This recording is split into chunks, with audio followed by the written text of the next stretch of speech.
Welcome to Watch, Review, Repeat. This is the podcast where two best friends discuss the latest in film and television and then do it all over again the following episode. My name is Colton Brown. Joining me, Andrew Meadows. I am here, sir. Hello. Are you ready to record a podcast?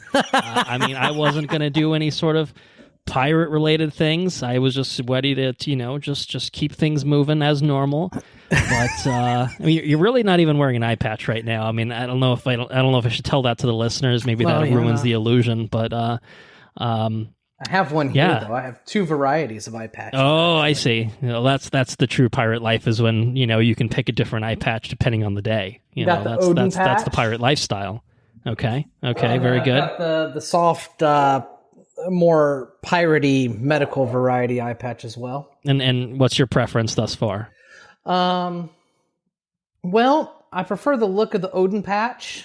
Okay. Right now, Pretty cool. I think I prefer the feel of the soft patch because my eyelid is tender from having a enucleation. Yeah, my eyeball is fully out, not in my body anymore. Yeah, I have no eyeball anymore. Yeah, I think listeners might not have been understanding what all the pirate stuff was about, but certainly that fills in the gaps. Big deal. Just a few days ago it happened. The big Tuesday. Day was just a few days ago. Yeah, today's Friday. It happened on Tuesday, January 30th. Full day 3 of having, I guess, one eyeball. Yeah, it's quite the saga. I think we would have talked about it at some point probably last year. Like, I think probably when you were, contemplating like, hey, is this a thing I can do? And then, you had to wait until you were on the insurance and you weren't going to have to pay thousands of dollars out of pocket for it and everything. But it did come together very quickly. It came together quickly enough that when we recorded on season 2 of What If, you didn't even talk about it at all. It didn't even come up in the conversation. And so in the span of time from whenever that was, mid-January-ish, I would guess roughly, everything really came together, scheduling, doing it. And now you're in the recovery process. So I'm sure you'll have more details to share. You can do it now. You can do it later. I don't really care. This is our podcast. We make the rules. So yeah, I went into the doctors. The reason it happened so quick is I went into the doctors and they said, okay, we can do it. And I'm like, okay, well, when do you want to do it? I'm like, well, as soon as possible. Okay, we'll do it in 5 days. Yeah, we'll do it right now. Okay. I've got a knife in my hand. Are you ready? So I'll talk about recovery and all that in the catching up section. Okay. But needless to say, it's a big deal. I've got one eye. 3D movies won't work anymore, so don't ask me to review those. I don't think they were working for a while anyway, so no real loss at this point, I think. Haven't tried VR, but I'm sure it works the same as it did before. And other than that, life has just gotten better, so that's good. Just like our boy Pedro said in Wonder Woman 1984, life is good, but it could be better. Exactly. So here we are. We're here in the... Here we are. Yeah, ready to record, man.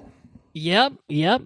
We are here to talk about not one, but 2 projects that I would say kind of coincidentally happened to center on Native Americans, on indigenous people. It wasn't necessarily drawn up that way.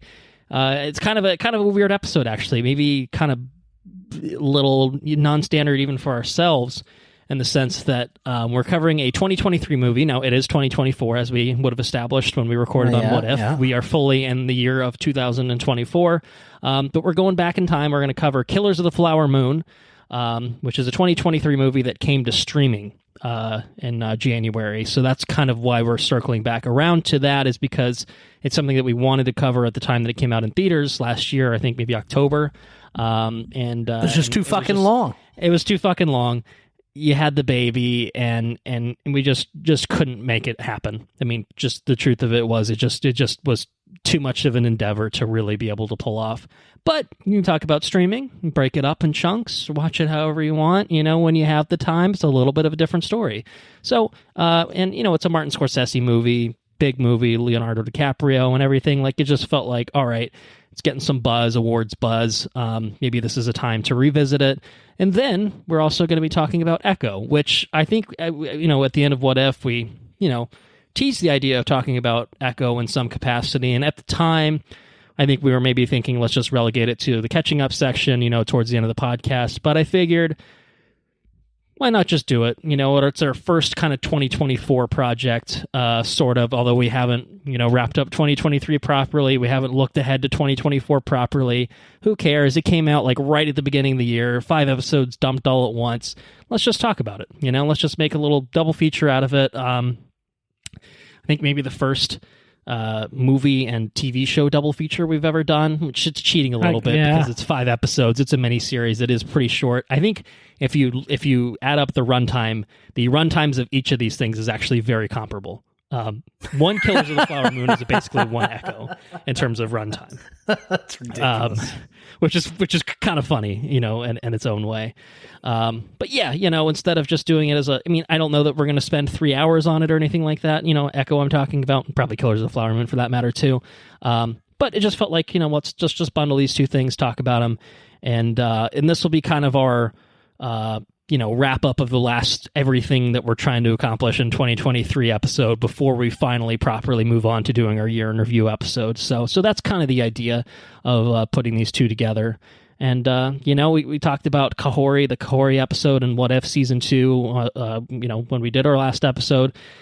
For whatever reason, it's just a lot of Native American, things in culture right now that in pop culture right now that are kind of out there, new and exciting to watch. And so, hey, it's kind of the kind of thing that we don't really see very often. So it's pretty exciting. So why not talk about both of them? Give them a little bit more due than just talking about it for a minute or two. So yeah. Anyway, here we are. Our listeners will probably again notice that Enrique Jaime, our resident Marvel expert, is not with us on this episode. And the reason for that is mostly because we didn't really actually plan on doing a proper separate Echo episode. We didn't even try to work out the scheduling, but also because as our listeners that have listened to our last episode heard, he was nice enough to pre-record some segments to send in. So after we recorded What If Season 2, he was back from vacation, sent in some thoughts on What If. We added that to the final version of that episode, and then he's done the same. So later on in this episode, you're going to hear from him with his own kind of separate pre-recorded little monologue type of segment on Echo, and then he's got a couple other things he's going to recommend in the listener's corner as well. So he'll be here. He's just not here with us throughout the episode, but rest assured, there's definitely going to be at least a Marvel project in 2024 that I'm sure he'll be on for, and we'll probably have him on for other things too, I would guess. So we're missing him obviously this early part of the year, but we're still friends. It's not there's nothing personal. There's nothing like that going on. Just some scheduling conflicts, and then just it is what it is. It is what it is. Things sometimes just work out cleanly and nicely, and sometimes they're a little messier. And so here we are now. So I have 2 fun facts to kick things off, if that's something that you're game for. 2, I think, small fun facts. I did one for each of Killers of the Flower Moon and Echo to properly represent them both in our famous fun fact section of the podcast. So on the Killers of the Flower Moon front, it's actually adapted. The movie is adapted from a relatively recent book called Killers of the Flower Moon, written by David Gran. It came out 2017. It's a nonfiction book, covering the same events, real-life events that the movie depicts. And an interesting thing about the book-to-movie translation is that originally Originally, Leonardo DiCaprio was cast to play the character of Thomas White, who is the lead Bureau of Investigation agent that in the final version of the movie is played by Jesse Plemons. Okay. And the reason for that is because the book is actually centered around Thomas White as kind of your point of view character, I guess, if that makes sense. Character, I say character, it's obviously real people, but basically it's told through the point of view of the investigation itself. I think Leo and in tandem with Martin Scorsese, they all at some point kind of realized, hey, maybe it's a more interesting story to have more of a focus on the indigenous peoples in the movie. Obviously, you still have Leonardo DiCaprio as one of your main characters, but of course, with shifting the kind of focus of it, it made more sense for Leo, who obviously is a very big actor, to play a character that would become more prominent, and that character is Ernest Burkhart, who is someone that marries a Native woman and, becomes embroiled in this whole scheme that obviously is kind of the focus of the movie. So yeah, they shifted things around, in the translation and the adaptation process. They decided to tell this story a different way, not focused about, the white savior coming to town and, solving the crimes that are afoot and stuff like that, and make it more about the people, the people involved in this scheme, shall we say, and stuff like that. So kind of an interesting development there. And on the Echo side of things, some more behind the scenesy types of fun fact, and this is very, very brief.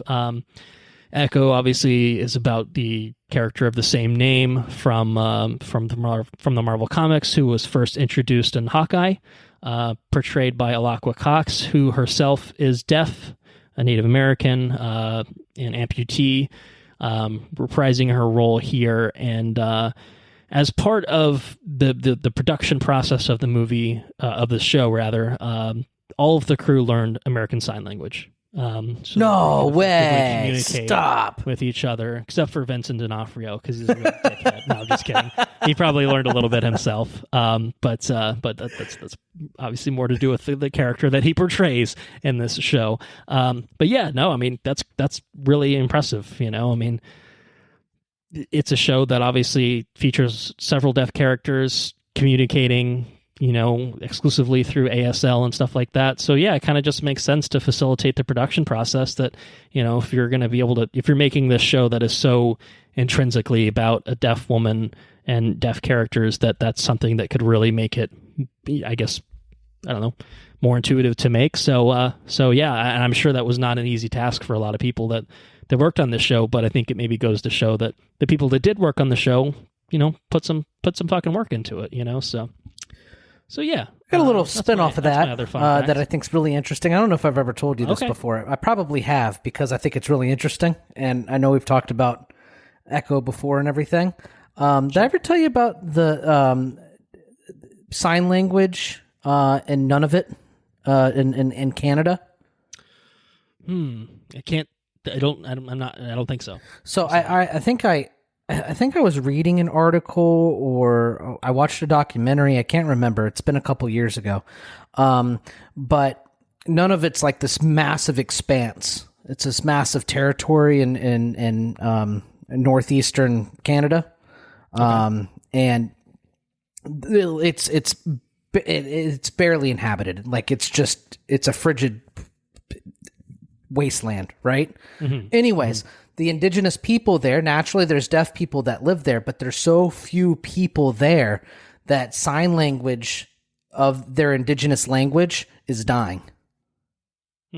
So within the article that I had read or the documentary that I watched, I don't know, can't remember exactly what medium it was in.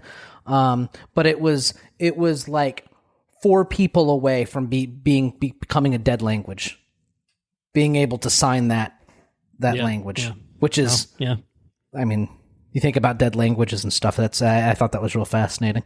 Totally, I mean, not totally unrelated because it's about indigenous people, but anyways, related, but not specifically, in terms of the behind the scenes. But yeah, no, that's more of that harkens back to more of our original fun fact, the Gherkin fact, that sort of thing, right. Where it didn't have to be related. It just kind of shifted because that was kind of the easy thing to do was, all right, well, if we're going to have a fun fact, let's just talk about what we're actually talking about, ahead of time, preview of coming attractions and all that good stuff. But no, that's a good fun back, a fun fact. Yeah. I don't know if that probably didn't make any sense, but I love it anyway. So also, both of our tribes that we're talking about today, the Osage and Killers and the Choctaw Nation and Echo, yeah. Choctaw is more predominantly in your southeastern regions in Mississippi and Alabama, but they did breach into southern Oklahoma a little bit, and then your Osage is predominantly all in Oklahoma. So I mean, we're talking about some, Central American, Southeastern American tribes and different stuff, which is pretty fascinating because I think there's a big focus in both of these properties. There's a big focus on, the spirituality and the culture, and especially the Killers of the Flower Moon. But it's it's just fascinating stuff that I feel like there's not a lot of exposure to. So it's cool to definitely be kind of enveloped in it. So I'm excited to talk about it. Well, we're going to talk about it all.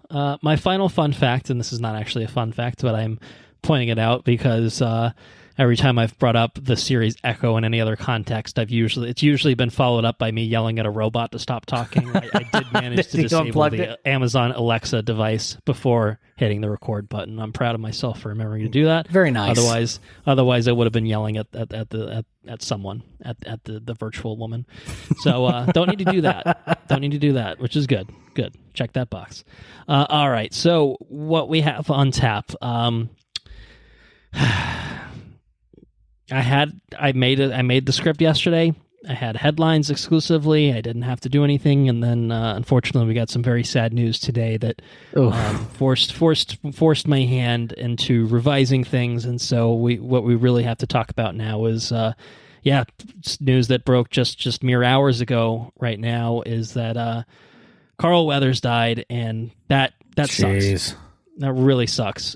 He was 76 years old, which is not terribly old. It seemed like he was looking pretty good, in the last things that we've seen him in, Mandalorian particularly, where he was playing like the Grief Karga, who I think was like the head of the Bounty Hunters Guild.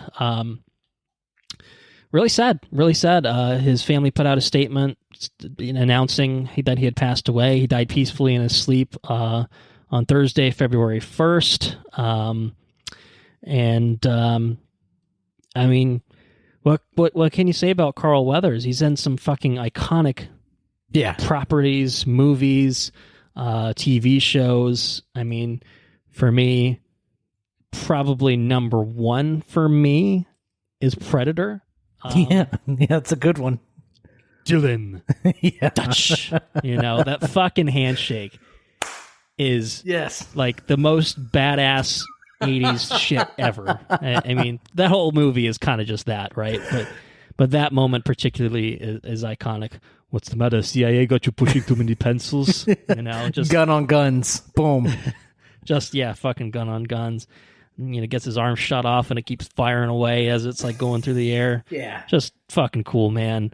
So, I mean, Predator is one of like the most iconic roles I think of when I think about Carl Weathers. Of course, he was Apollo Creed in the Rocky films, which I think is an equally, if not more, iconic role for probably a lot of people. He was the big bad, of Rocky 1 and 2 before the friendship developed between him and Rocky, and then of course met his demise at the hands of one Ivan Drago in Rocky 4. Brutal, yeah. Very brutal, very brutal. Obviously, we've had a series of full Creed movies that are, following his son since then. Like I said, Mandalorian recently. He actually directed a couple episodes of The Mandalorian, I think in season 2 and 3 as well. He was nominated for an Emmy as a guest actor, I think maybe for the first season of Mando. And then, of course, I would be remiss to not mention his incredible role in Arrested Development. Where he plays a fictionalized version of himself, and spends some time at Burger King. He's trying to always get coupons and shit. Yep. He was a real cheap bastard. He's at Burger King. He says, "Oh no, don't throw that away. There's a little bit of meat on that bone. You throw it in the pot. You got a stew going, baby." Jesus. So, this hit hard. This one hit hard, I think. Got a lot of stuff. Just really out of nowhere, and there's a lot of actors that have passed away. Obviously, we talk about it. It feels like probably once a month, if nothing else. And I got to say, this is one that definitely hit pretty hard for me. Of you just hate seeing that headline. And to be fair, I'm the one that probably dumped it on you today. You certainly did. Yes, thank you. Yeah. But, you were going to find out one way or another. It was either then or right now. So I guess there's that. So anyway, fucking Carl Weathers, man. He's a great actor. Really it's a really sad loss, I think. So for sure. I mean, he's a stake, like in, not all the properties, but on quite a few of them that we really enjoy, you know? Yeah, without a doubt. Played football back in the day before he was an actor. Did you know that? I did not know that. Carl Weathers played college football at San Diego State. Went undrafted in the NFL, but did sign with the Oakland Raiders, now the Las Vegas Raiders. Played a season and a half there or something like that, and then he played a season or two in the CFL, Canadian Football League, and then boom, we went on and started acting, and the rest was history from there. So, yeah, Carl Weathers, man. Other notable roles that I don't think have come up thus far: Action Jackson. Chubbs and Happy Gilmore, and apparently a cameo in Little Nicky. I don't remember that, to be fair. Yeah.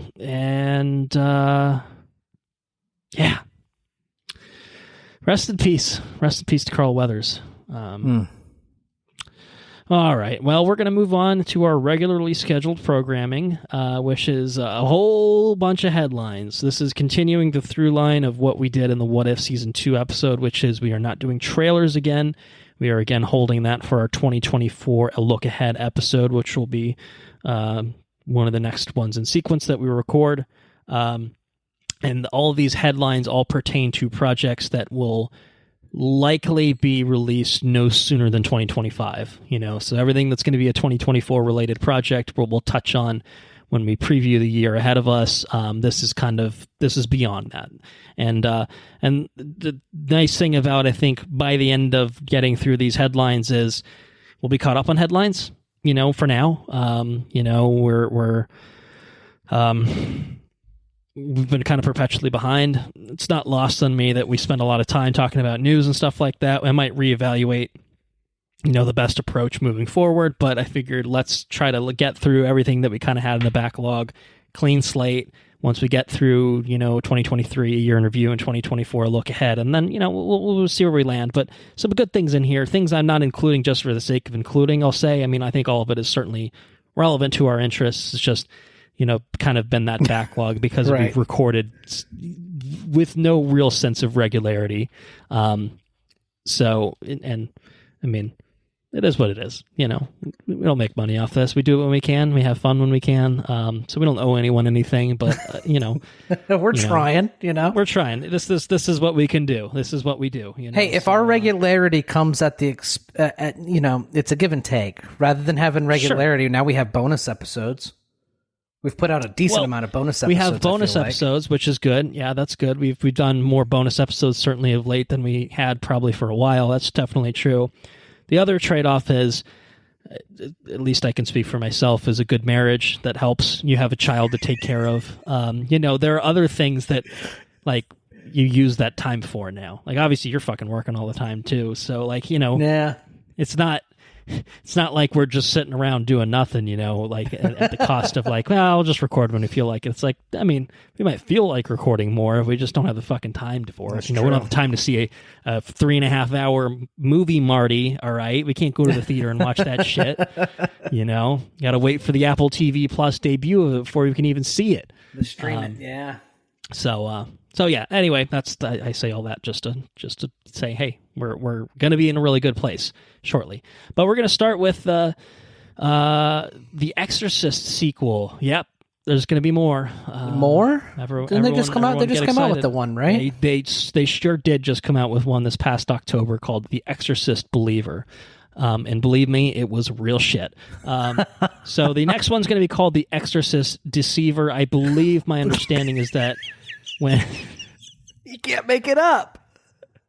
The Exorcist Believer, The Exorcist Deceiver, what finishes the trilogy? God, it's going to be a good one. Believer, Deceiver, Fever. Exorcist Fever. I don't know what I don't know. I'll leave it to them. All right, leave it to the geniuses to figure that one out. But I think when Universal or whoever, I think it's Universal, Blumhouse, has the rights to this, I believe the idea is they wanted to make a trilogy in the way that they made that Halloween trilogy that was the new sequel trilogy, and they all got kind of worse and worse as they went somehow. This one might be hard for that to happen because they're starting at rock bottom, or what seems to be close to rock bottom. Technically, Exorcist II: The Heretic is rock bottom for the franchise, but this was close. This was not far off. But there is good news, I think, on this front. This piece of news, and I'm not bringing it up just because to say, hey, they're doing it. We already knew that they were doing it. We probably just haven't talked about it. The news is that David Gordon Green is unable to terrorize this franchise or horror movies in general anymore. He is no longer going to be directing the sequel, The Exorcist, Deceiver. He's the one that did The Exorcist, Believer. He's the one that did all those Halloween movies, including the 2 that were very bad. So maybe good, maybe course correct, maybe use this opportunity to course correct. Don't just shit out a, half-assed sequel. Find someone that maybe has the right sort of chops for this sort of thing. And it was clear to me after both of those Halloween movies and The Exorcist particularly that like this man is he's a terrorist, like ruining classic horror franchises. Please let him. He's on a rampage. Never be near here again. Yeah, he's like what else is he going to ruin next? So I'm sure he's going to ruin something else next. But or just keep the comedy. Like I think he's like the Eastbound and Down guy with Danny McBride. I think he's working on The Righteous Gemstones on HBO, which is apparently very funny. So like, it's a pretty funny show. Yeah, I think he's got a wheelhouse and he needs to stick to it and get out of the horror shit. So. It was originally set for a 2025 release date, but it is no longer set for that date anymore. So this is probably, again, maybe 2025 later in the year, potentially, maybe like in October, or this might even come out beyond, in 2026 or something. So I say good. Get rid of this man. He's evil. Maybe he was possessed by a demon, and that's why he was making shitty horror movies. I don't know. To just, terrorize everyone else in the world, but net positive, I think. And also, for anyone that's curious and didn't listen to what I said about The Exorcist, Believer, a few episodes ago, whenever that was, just give it a miss. You don't need to see it. You didn't miss anything. You didn't miss anything. So yeah, what do you think? You want more Exorcist? You good? Don't care? I did not watch Believer. I don't anticipate myself watching Deceiver. Believer and Deceiver and Fever. Or Achiever when it comes out. Achiever, Receiver. Yeah, I don't know. I just... The Exorcist Redeemer. Just leave it dead. Just, is it not enough to have a...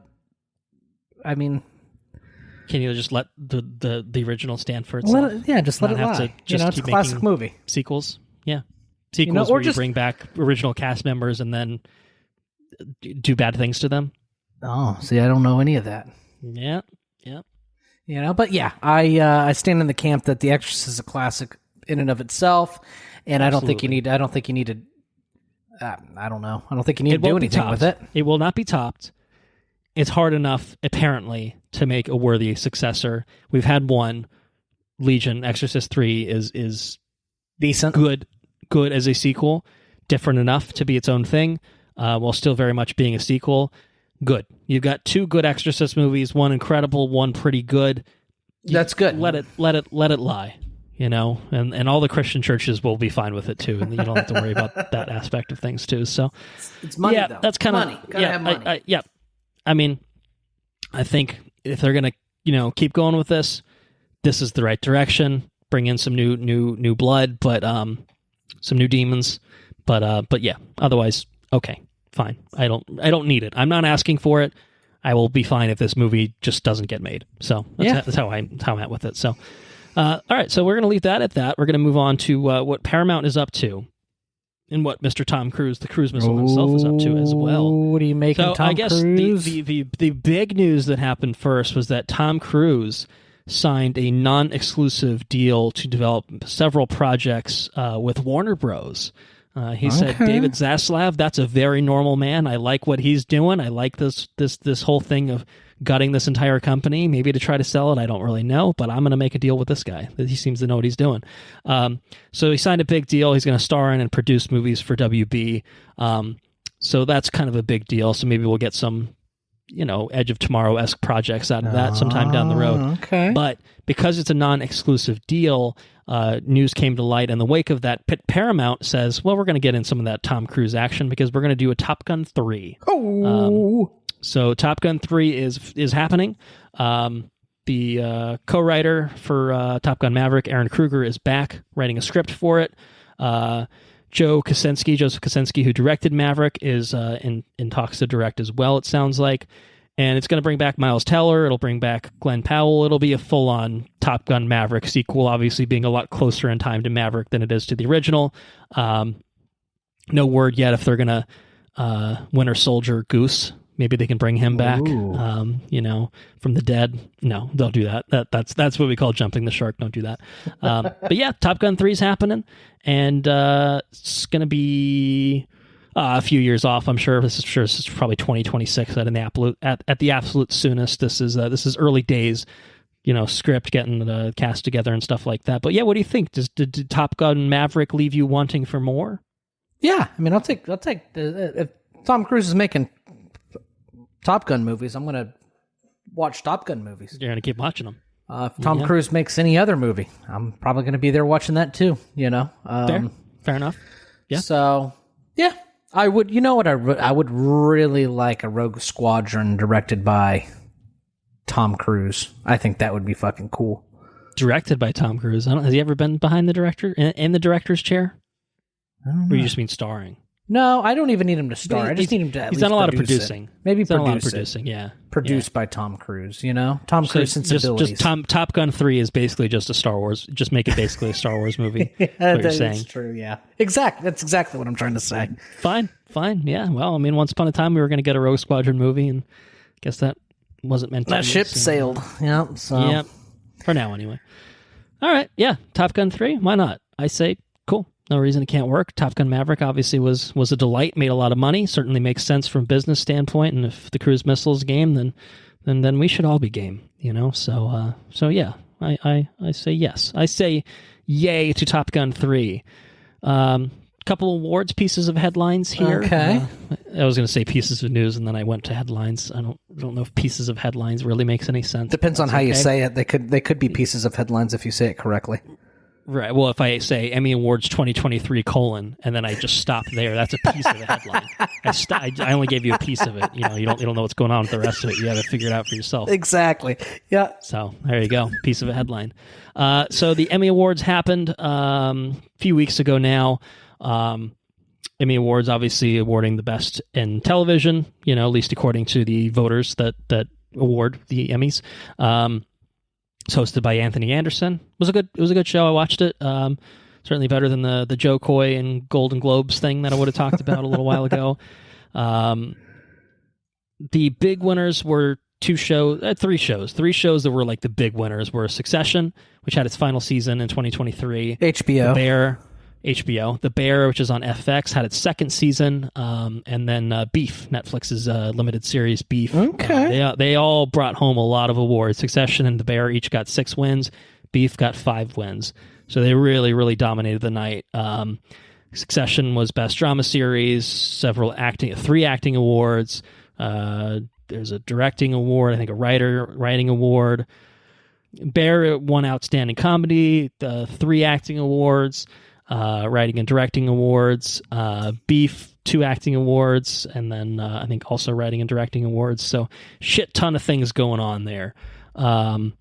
Shit ton of things. Other things that didn't win but were nominated heavily. I think Last of Us had a lot of nominations. Right. White Lotus had a lot of nominations. Ted Lasso had a lot of nominations. This show, which I think you may have watched it, Dahmer. The Jeffrey Dahmer story. Yeah, we watched Dahmer. Has been titled Dahmer Monster, the Jeffrey Dahmer story. Dahmer Monster, the Jeffrey Dahmer story. Why is that the title? Is that a Razzie for worst named show? Yeah, I don't know. Monster, the Jeffrey Dahmer story is fine, and you just want to call it Dahmer, that's fine. But don't do all three. Stick right? Dahmer in front. Yeah, some real Harley Quinn and the emancipation of whatever fucking horse shit title this fucking movie was called 2 years ago, or whatever that was. Then they just shortened it to Birds of Prey at some point, I think. So Dahmer won something though, huh? Or was nominated? Dahmer did. I think Niecy Nash won for acting in Dahmer Monster. Okay, it's sometimes called Dahmer Monster. Yeah, that might not be everyone, but I think that's a good amount of it. There was 3 shows that really kind of dominated, and then there was a smattering of other things that got recognition. But yeah, that was the Emmys. we're going to weigh in on our favorite TV shows of the year. I can say that I didn't watch Succession. I can say I didn't watch The Bear, and I can say that I didn't watch Beef. So I'm kind of fucked in terms of weighing in on those particularly, and I don't think I'll have enough time to watch any of those before we record. But, for the people that are theoretically in the know, that do watch all these things, that are hip on these sorts of things, maybe those are some shows that are worth watching. Well, yours truly did watch Beef and... Got one. Ted Lasso and Dahmer, the monster Jeffrey Dahmer story. And The Last of Us, and I feel like might be the more educated of the two of us. That's the difference between a 4-hour movie and a 30 to 45 minute episode. But talk some TV this year. How exciting! And what we'll also talk about is the best in the year in terms of movies. So the Oscar nominations have arrived. Following up from the Emmys, the Oscars themselves will be held, I believe, early March is when they're set for. So we'll be March 10th, Sunday, March 10th. We'll be weighing in on our favorites of the year, certainly before the Academy Awards are handed out. The 96th Academy Awards are handed out. But I can tell you something about the nominations. I can tell you that Oppenheimer landed the most nominations of any film at 13 nominations. The second most was a movie called Poor Things, which God damn it, I still haven't watched that. Yeah. Killers of the Flower Moon, which we're going to talk about shortly, landed 10 nominations. So maybe it's good or something. I don't know. We'll get to that. Barbie got nominated for a few things. Now this stirred up a little bit of controversy because, when you know it, Ryan Gosling got nominated, but not Margot Robbie. It's bullshit. Interesting, huh? Didn't what's her face get snubbed too? Didn't Greta? So Greta Gerwig also did not get nominated as Best Director. She was nominated for Best Writer, and America Ferrera was nominated for Best Supporting Actress. So it's a little it's a little reductive to say the Ken but not Barbie, like that's what the movie's about. It's not far off, but it's a little reductive. So yes, there was definitely some controversy about who got the nominations from that. Is also nominated for Best Picture, the movie itself. So, there's some funny meta commentary certainly to be made, but it did it did not get shut out. It did not get ignored. It's just the way that things got distributed was maybe a little like, That meta commentary is fucking hilarious too.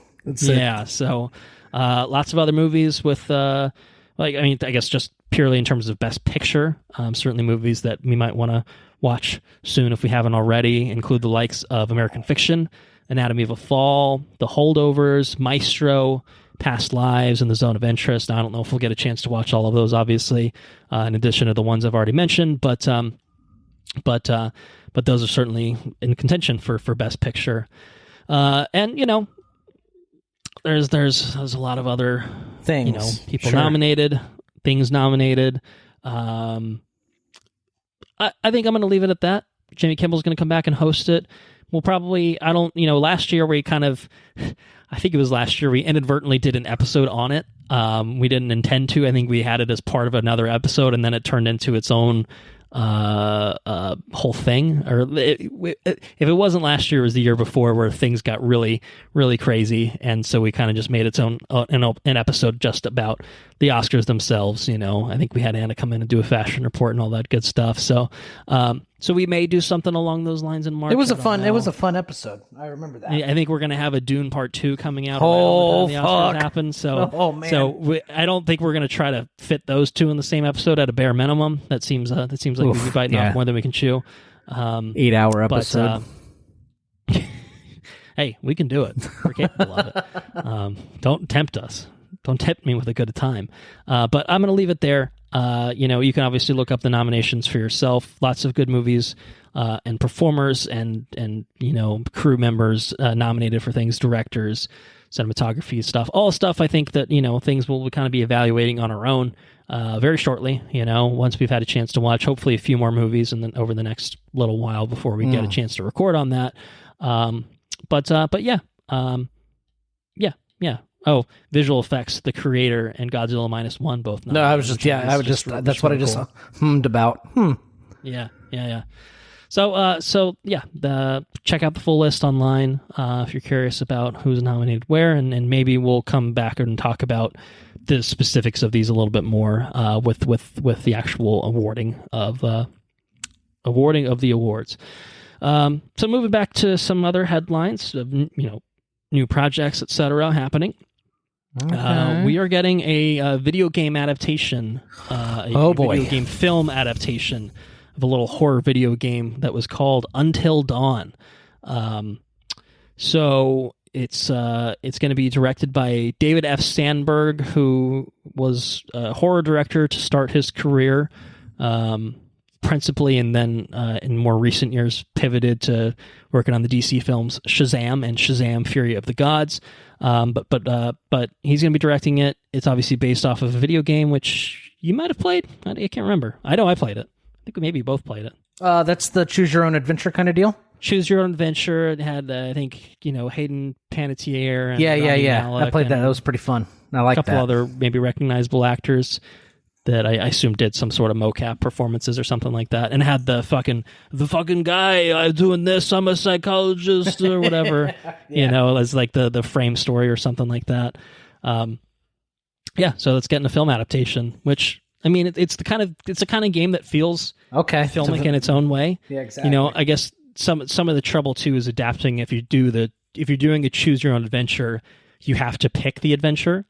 So does everyone live? Does everyone die? Does someone, do 3 people die? Because that was a big thing about the video game, was you can play it in a way that everyone survives, or you can play it in a way where everyone but one person dies in like like a classic horror tradition. So how do you do that when you're trying to pick a story? You have to pick one story, or are you going to do it Clue style? Remember Clue style where there's a different ending? I think originally how they did with Clue. Have you ever seen the movie Clue? The old, which is based off the board game? No, Clue? I don't think I Tim have. Curry. So how they did it originally, the classic, thing of Clue is it was Professor Plum in the library with the lead pipe or whatever. Every time you play Clue, you get some different variation of who done it. And so when they did the movie, everything was the same up to a certain point, and then depending on where you watched the movie, you would get they filmed several different endings. What? Yeah, so I think that's how they did it when they initially released it, and then when it came to home video, they just put all the endings together. So you'd get there was 3 endings stapled together at the end of the movie, where it's like, there's one version of events. Well, what if that didn't happen and this happened instead? Okay. So I don't think they're going to do it quite like that, but it would be fun. They could also do to do different versions. If they released it on Netflix, it could be Bandersnatch kind of style. They could do that. That would be one way to do it as well. I think this is intended for a theatrical release, but that's one way of doing it as well. That's a good point. Yeah. That would be the way to do something like that if you're really trying to adhere to that. It's effectively the same exact thing, but live action. Yeah, cool. Whatever. I'll take it. Yeah, I didn't know they did that with Clue though. That's really cool. It's a good movie. It's very funny. That's a very funny movie. You said it's got Tim Curry in it? Mm-hmm. It does have Tim Curry in it. And Professor Plum and, all the others. Why am I thinking? I'm thinking of Clueless. The one with the 3 girls or whatever. Yeah, Alicia Silverstone. Yeah, that's what I'm thinking of. Not Clueless. Paul Rudd. Paul Rudd's in that? Paul Rudd. Yeah. Wow. He looks the same. Dude doesn't age. It's crazy. He's their stepbrother, I think. Until Dawn could totally work. It's a very fun video game. They're doing a remaster/remake of it for the PS5. They just announced a day or 2 ago. So it's a lot of Until Dawn synergy over at PlayStation and PlayStation production. Good property. So yeah, probably again 2025, if not later than that sort of movie. That could totally work. I'd be game for that. It's a good game. I'll probably revisit it at some point.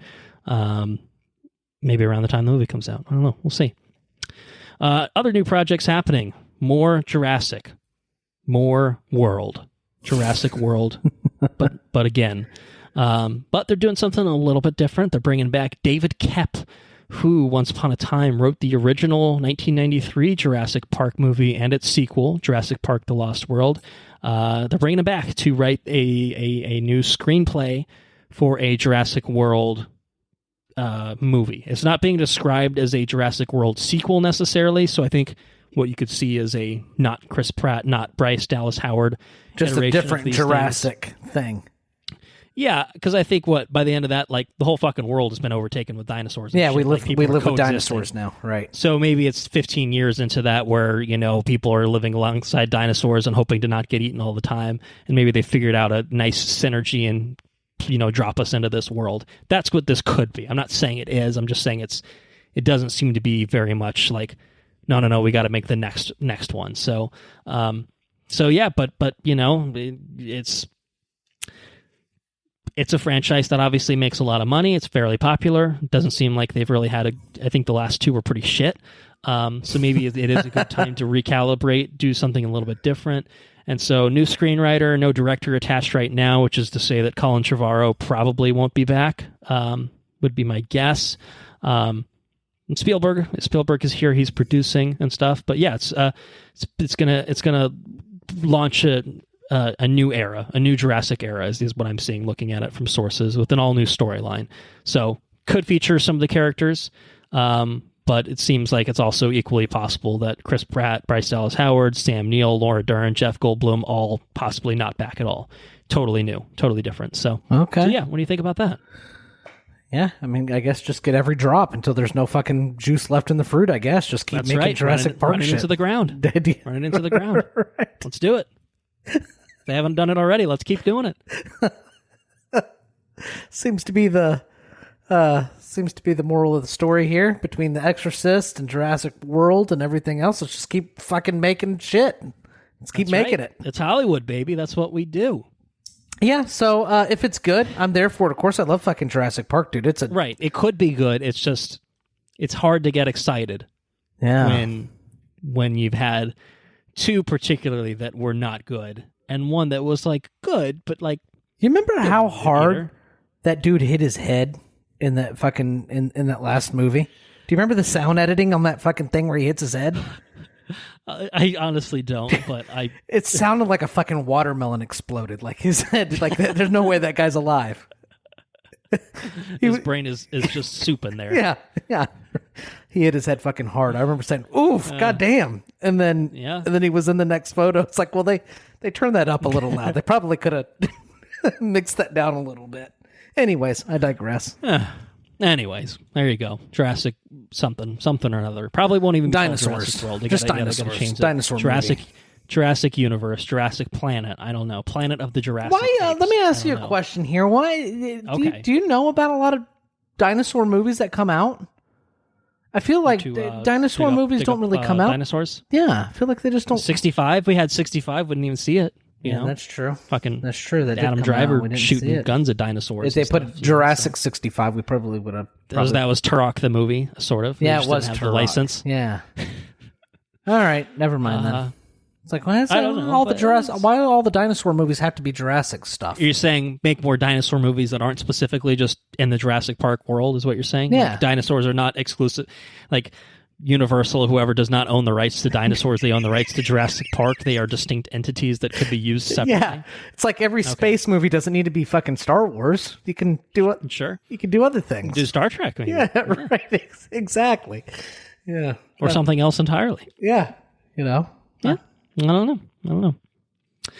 All right. Well, the year is 2010, and there's a movie coming out starring Denzel Washington called The Book of Eli. Did you see it?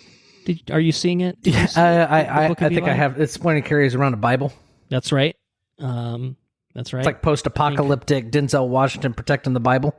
And there's a little bit of a plot twist at the end. I don't know if you remember the plot twist. What's the plot twist? Well, spoilers for The Book of Eli. You might find this half relatable. It turns out he was blind the whole time. No way. Yep. Yep. How did he do all that shit earlier in the movie? He's Daredevil. That's how. Black Daredevil.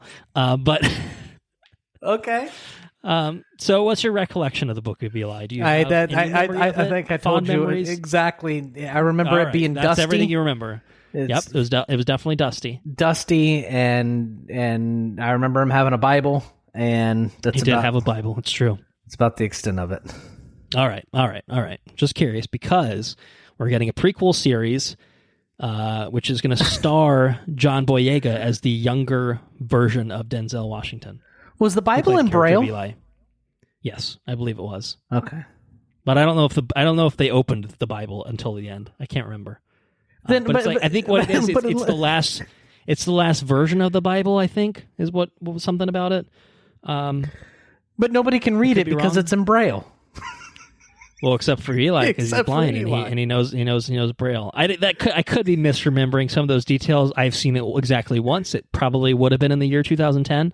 I don't recall liking it. I remember finding it very contrived. But basically, the idea is nuclear catastrophe has fucked up the world big time. And Eli, who's Denzel, has to fight his way across a ravaged post-apocalyptic America while protecting a sacred book. It's the Bible that holds the secrets to humanity's salvation. It's the Bible. So this is going to be reportedly 30 years before the events of the movie, which puts it around the time of big nuclear explosions, or at least around the time that detonation happens. Maybe leading up, time of event, time after. And yeah, John Boyega. Set to headline it, set to executive produce it as well. I'm getting the sense that you don't have any particular attachment to the source material. So what do you think about a prequel series? Is that for you? Is that made for you? No. It's like, why? Is it about 14 years too late, maybe? I think this is. I don't know about this. I don't know. I'm not really about this. I don't think. The question here is though. Did you say that John Boyega is producing this? He is. He is starring and producing in it. Yep. Starring and producing. Is this his first time? Is this his first production? Yeah. I don't know actually. Let me look up John. If this is John Boyega's, he also produced Pacific Rim Uprising, for sure, at least according to Wikipedia. Okay, but this feels like probably one of the biggest things that he's, producing. I would guess, just from what I can tell. Well, it just seems like if maybe it was like a less expensive property to kind of like vie for. Maybe. You know what I mean? Maybe, yeah. In that sense, okay, but like I said, I don't know. It seems like I didn't know he was blind. Spoilers. It's like it's a big twist. It's a big twist. Does he have anybody guiding him? He's got a dog, doesn't he? He might have some sort of. I don't know. I don't know if he has a dog. I might just be thinking of I Am Legend. Where you're like, oh, he has a dog. That sounds right. No, I think that's I Am Legend. It's another, post-apocalyptic type scenario.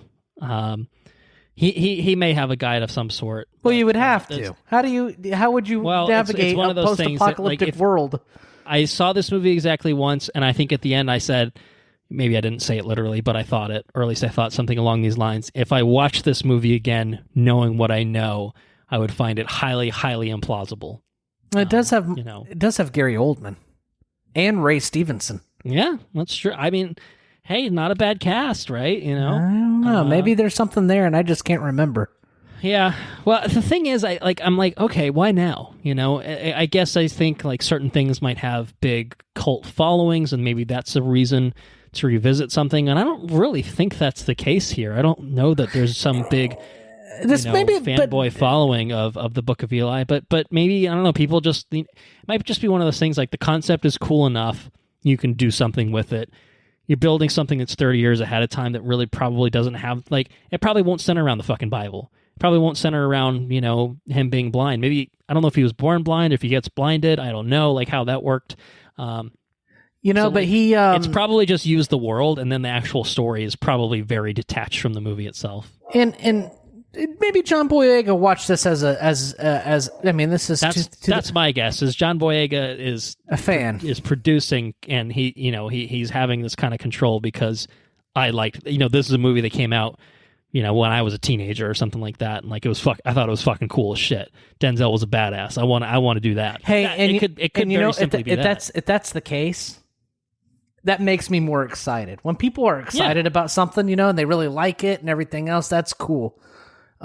He just made eye contact with Mila Kunis, though, so he must have been blinded, like, in the middle of the movie. Like, he's making eye contact. But I don't think people. he was. That's what I'm saying. Like, I don't think Denzel read the end of the script, until he got to that scene. He's like, he's shooting people off the top of buildings. It's a little ridiculous, and again, or Daredevil, Echo, those sorts of things. You give them a pass when you start thinking about, all right, well, he's got some fucking superpowers. Like, if he doesn't have superpowers, then it's a bridge too far. Maybe the premise is he's guided by God, or God is there. God is his superpower. That's it. Maybe I missed it back in the day. I was too cynical. Now I've opened myself up. All right, well, that's this movie. It's coming out, the prequel. Maybe we'll have a bonus episode on the Book of Eli. It's not even just a movie. It's a full on series that they're going to be doing. So, hey, the world could be cool. Post-apocalyptic things. We're getting like Fallout pretty soon. There's things that could totally work in that sort of environment. And I do like John Boyega. I do like John Boyega as well. So, yes. Got shafted obviously with Star Wars by the end. So, hey, let the man do things that he's going to want to make and be good in. Good enough, so. I have some news too we can segue into. This is new news. Okay. Breaking news. I spent some time just scrolling on my phone and, in bed and whatnot. Did you know, this is kind of in the weeds. I was going to talk about it. I just can't contain it anymore because it's fucking the most absurd thing I've ever heard. Did you know that it's made it into mainstream news and things that Taylor Swift is a Republican psyop planted by the CIA? And the Travis Kelce storyline and, the Super Bowl, the eyes that are going to, people are going to be watching the Super Bowl is going to, I don't know. I actually don't know. Have you heard about this? I've seen things without digging further because I wanted to look at a Jon Stewart. Jon Stewart's hosting on Mondays. All right, so that's a new another thing. Piece of news. Yeah, that made me very happy. I really like Jon Stewart. Anyway, so I was looking to say maybe I can look at this last Monday or whatever, and I'm looking and I see Taylor. Well, what the fuck? And I click on Taylor Swift, and they're doing a fucking a spoof of it, but it's not a spoof. Like it's real life shit. Right. Yeah. So maybe it's not too far fetched to have a blind man escort a Braille Bible across the United States. You're right. Maybe it's not. Maybe that's somehow more sane than the actual world we fucking live in. Maybe that's a good point. I'm done. I just had to get it off my chest. That's real life shit.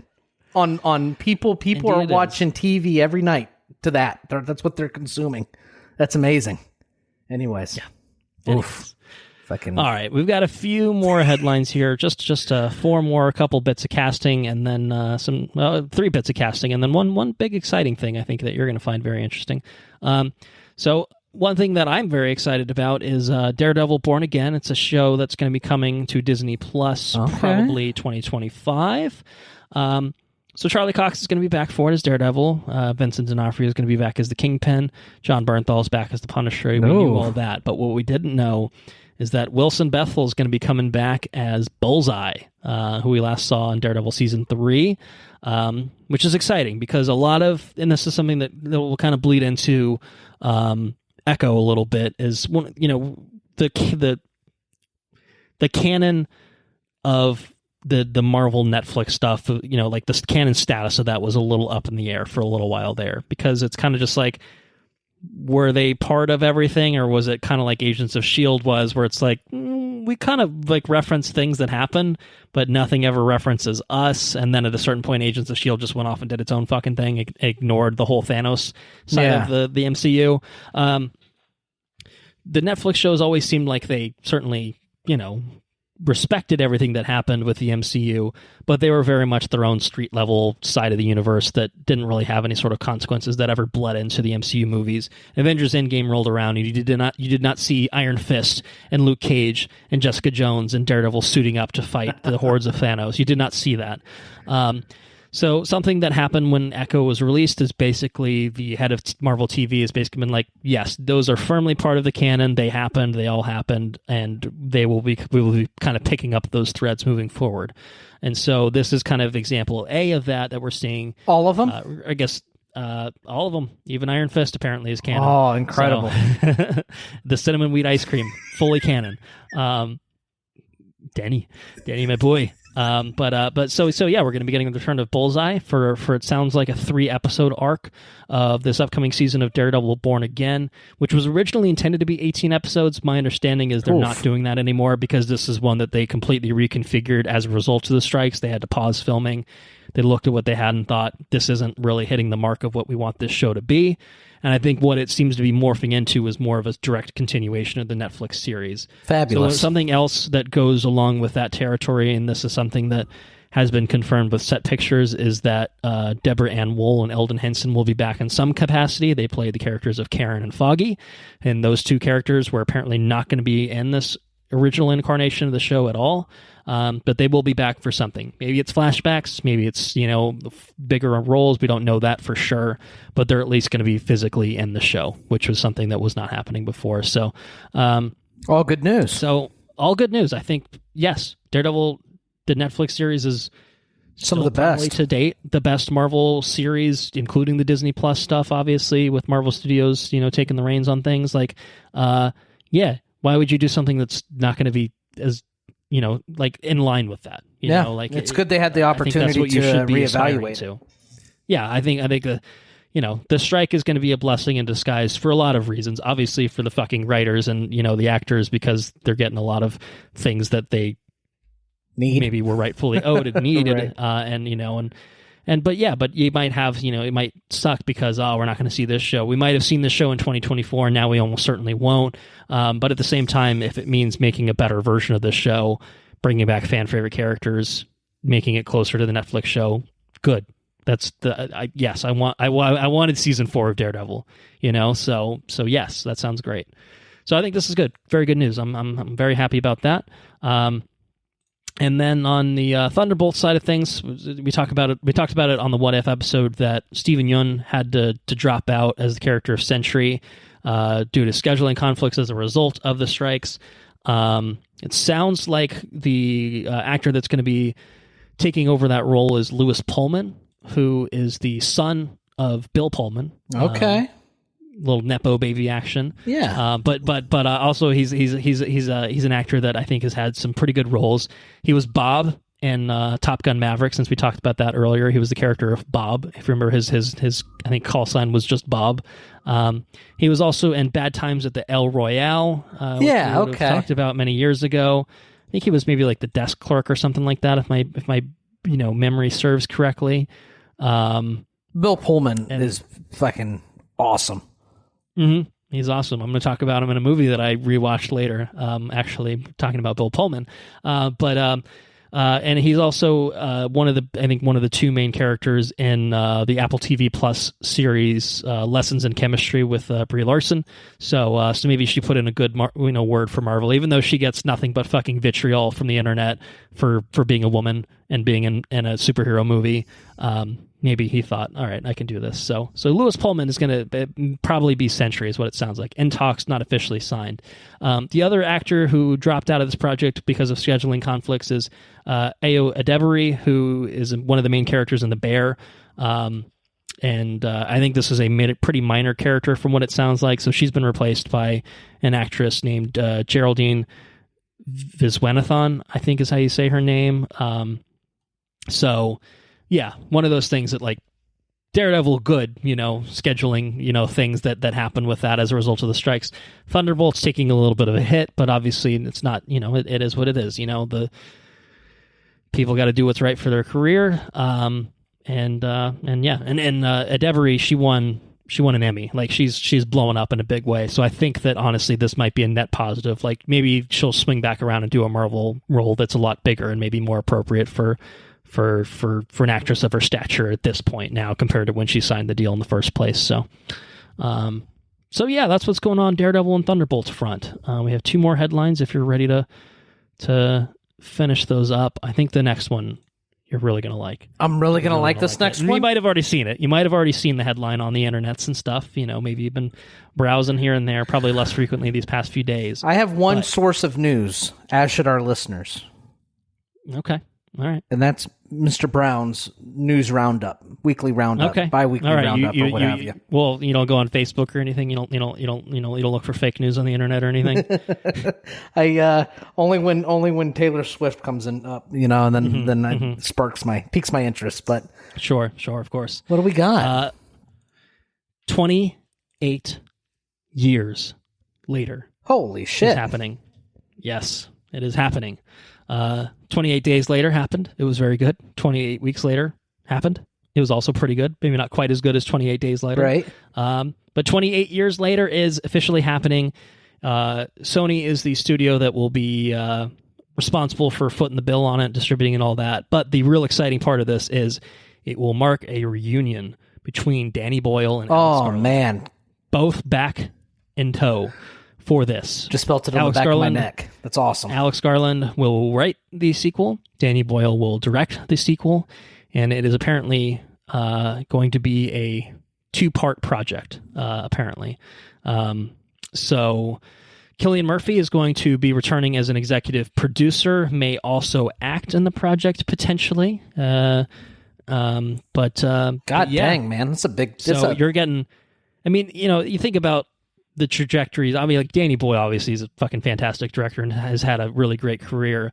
Alex Garland, I think, obviously started writing books, writing novels, and then branched out into writing screenplays, and then he's had a career making his own movies, directing, and writing, directing, devs. everything. He did devs. He's like this is he's done a lot of stuff since I think 28 Days Later. Where his career has been really, really impressive, I think, for both of us. So to me, we talked about both these movies when we did our, I think, COVID pandemic special, because they're both, about, horrible viruses that have very bad effects on the world. And so we're just like, yeah, this is happening to us in real life. Why don't we talk about it in fictionalized settings too and have fun that way? But both, so we revisited both fairly recently and they're both good, but 28 Days is like, fucking, that's an awesome movie. Yeah. So I 28 years later, it's just I mean, I guess they're skipping months. Could have been 28 months later. I'm not really sure why they bypassed that. It's not long enough. 28 years though. 28 years is a significant amount of time. I mean, what kind of movie are you making after 28 years? I don't know what's happening in that world, so really interesting. Just, I mean, honestly, anything that was reuniting Danny Boyle and Alex Garland probably would have been really cool, but because it's a continuation of this, franchise where they worked together many years ago, just sounds awesome. So it's going to be awesome. At least 2 parts, maybe even 3 is what I'm looking at. Maybe it might even be 3 movies potentially too. So hell yeah. More of this it just sounds really awesome to me. So, very much in for this. I'm guessing you are as well. Yeah, no, for sure. It's definitely probably, you're almost guaranteed to have some sort of commentary on,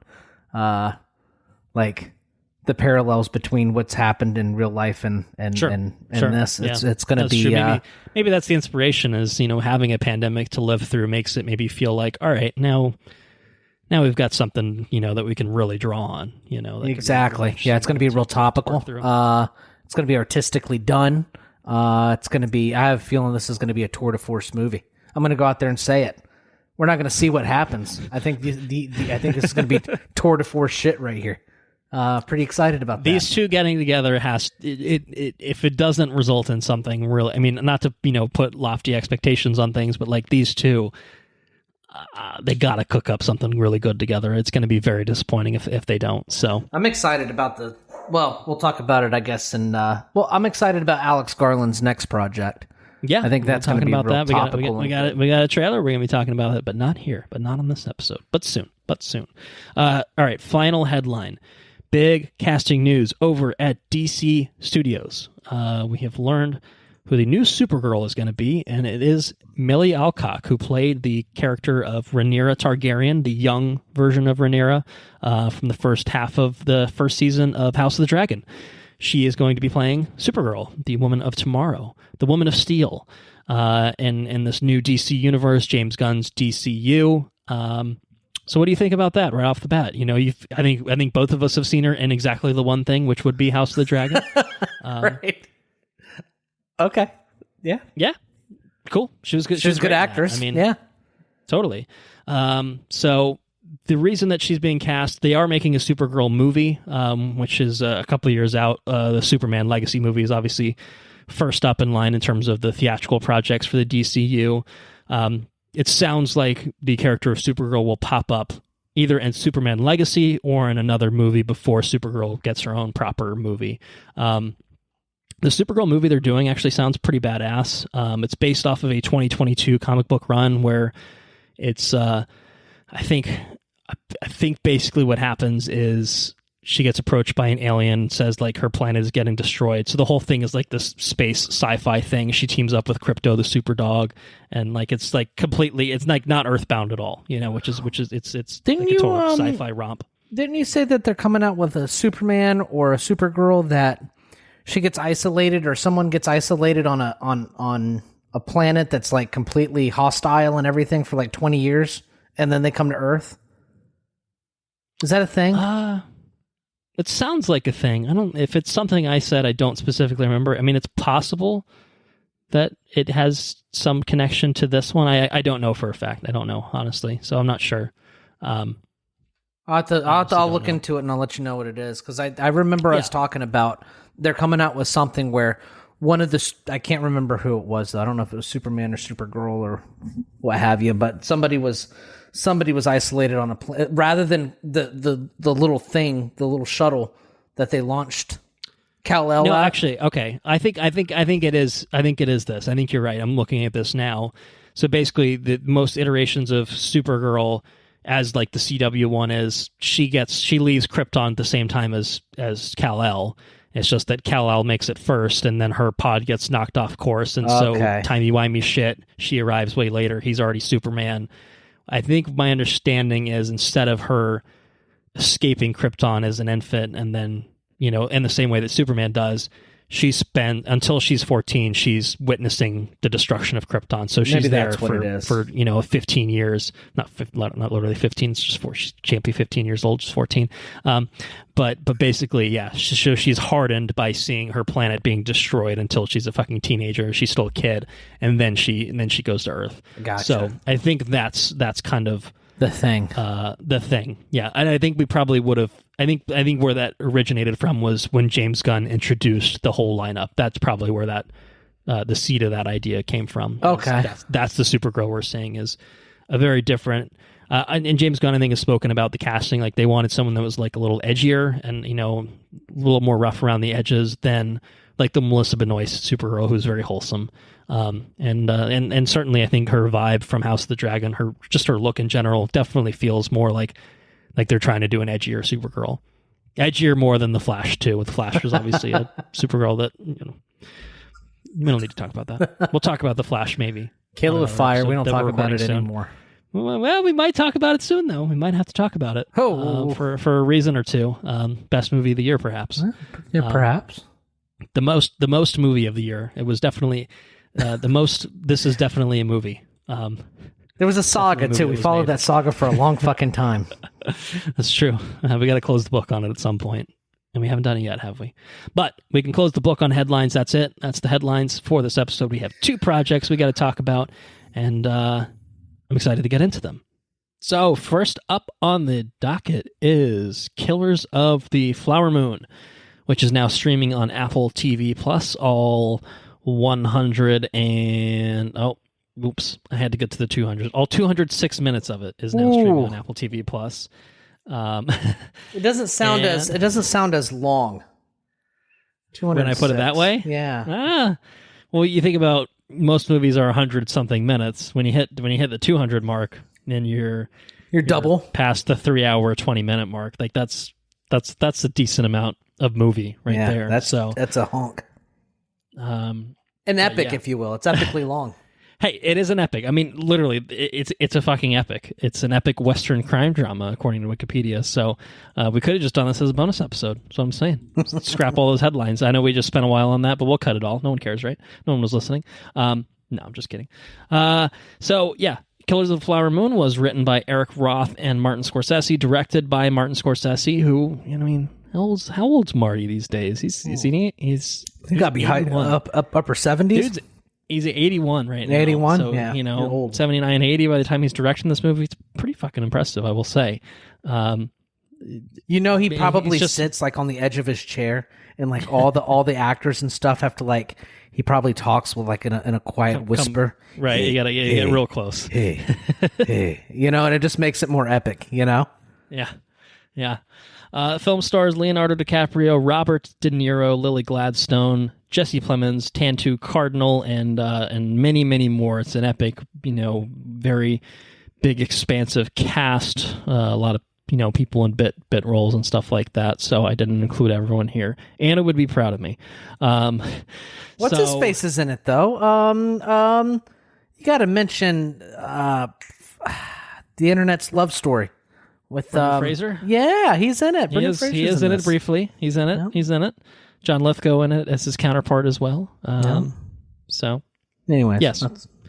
So, Killers of the Flower Moon is about when oil is discovered in 1920s Oklahoma under Osage Nation land, and the Osage people start becoming picked off, murdered one by one, until the Bureau of Investigation steps in to unravel the mystery. So it's about that very real life thing that actually totally happened, and it's fucking horrifying. It's called what's it called? Osage murders, Osage Indian murders is what the Wikipedia, the Reign of Terror, something I also see it listed as on the Wikipedia article that details it as well. So, a couple ways of, I guess, looking at it there. So, we won't be doing a box office breakdown because it feels fully unnecessary at this point, but we will still do non-spoilers recommendation and spoilers, keep it pretty traditional in terms of coverage. I think especially, I mean, I'm not going to jump ahead too much. It's entirely possible we talk about this movie next episode again. Maybe. I don't want to say we will definitively, but maybe. But I think this is a good opportunity. This is a good opportunity for us to be able to get into it a little bit more than we might on a future episode, shall we say. So, with that said, non-spoilers, what did you think about the 206 minutes of Killers of the Flower Moon? Oh, man. There's a lot. Other than it was really long. Well, including the fact that it was really long. You could probably certainly... So, I mean, I went into this movie with... I had to watch it. I didn't want to watch it like while, you know, we cooked dinner or while the baby was up or anything else, because a movie of this magnitude... fully taken in, you know, the way it should be observed. But the way you probably would have liked to have seen it in the theaters... Yes, could have fucking managed to, you know. Yeah, 4 hours, and I would have liked to watch it in one viewing. I just couldn't. I couldn't stay up late enough. You know what I mean? But so I watched this movie in 3 viewings, but the third one was pretty short. It was mainly just the very end of the movie, and I think there's a very good reason why Martin Scorsese is a renowned director. Sure. Seems to know what he's doing. He seems to know his way around a production and getting what he wants on the camera. This movie is it's long. You know it's long when you go to sit in on it, you know? And sure. You walk in expecting this is an epic. This is going to be long. And the way that Lawrence of Arabia and other ones like that, where it's like you fucking buckle up. You know, you got to be ready for it to pull on for hours. And you wait. At least I do. You know, you wait for that feeling to get that. You wait for that feeling that you're sucked into it. You know what I mean? Like you don't want to turn it off. You know what I mean? And this movie delivers on that. I got sucked in probably within the first hour. I felt like I was maybe the first hour and a half, because it's kind of it's you know, it's not concerned with how fast to get to where it needs to be. It's a very slow burn. It's a very interesting burn. I think all the characters are very well fleshed out. You know, they feel true to life. They're very well acted. I think the premise of it's absolutely fucking terrible. Like just like the motives behind the characters, and not all the characters, but some of the characters, like, you know, like most of the white people. Let's put it that way. Mostly the white people, you know. But you know, you try to find like the definitive, like who's the main bad guy here? Who's the villain? And while I think Leonardo's character is a simple person. I think he's a very simple fucking man. Yeah, he's a simple man. Definitely, he's just a simple man. And he gets. I think he's just. Well, I mean, you see it through the movie. He's a pretty tragic. I mean, he's a tragic character. So is Lily's character too. She's super tragic. All the fucking Osage is fucking terrible. All of them. You know what I mean? Yeah. Just, oh, Jesus. Well, and that family particularly, we'll get obviously into this more details and spoilers, but that family particularly, I mean, obviously all awful, but that family, just fucking awful. One thing after another, you know? And the thing about a 3-hour movie is like you develop a relationship with the family to a certain extent, you know, mainly, I mean, Lily's character is like, you know, the stake in the family. That's obviously your cornerstone for, you know, understanding everything that's going on with the Osage people and stuff, you know. But for 3 hours, you're just fucking beat over the head with just it's terrible shit. Pretty oppressive and doesn't really let up at any point. No. There's no point in our history where there's an opportunity to do so, you know? Yeah. I mean, nobody let up on... No, I mean, it's terrible, man. It's terrible. And it's just an awful thing. Just the way everybody gets treated. People are really shitty to other people, period, you know? But yeah. In terms of this movie, it is an impressive movie for 3 hours. Or, you know, however long it is.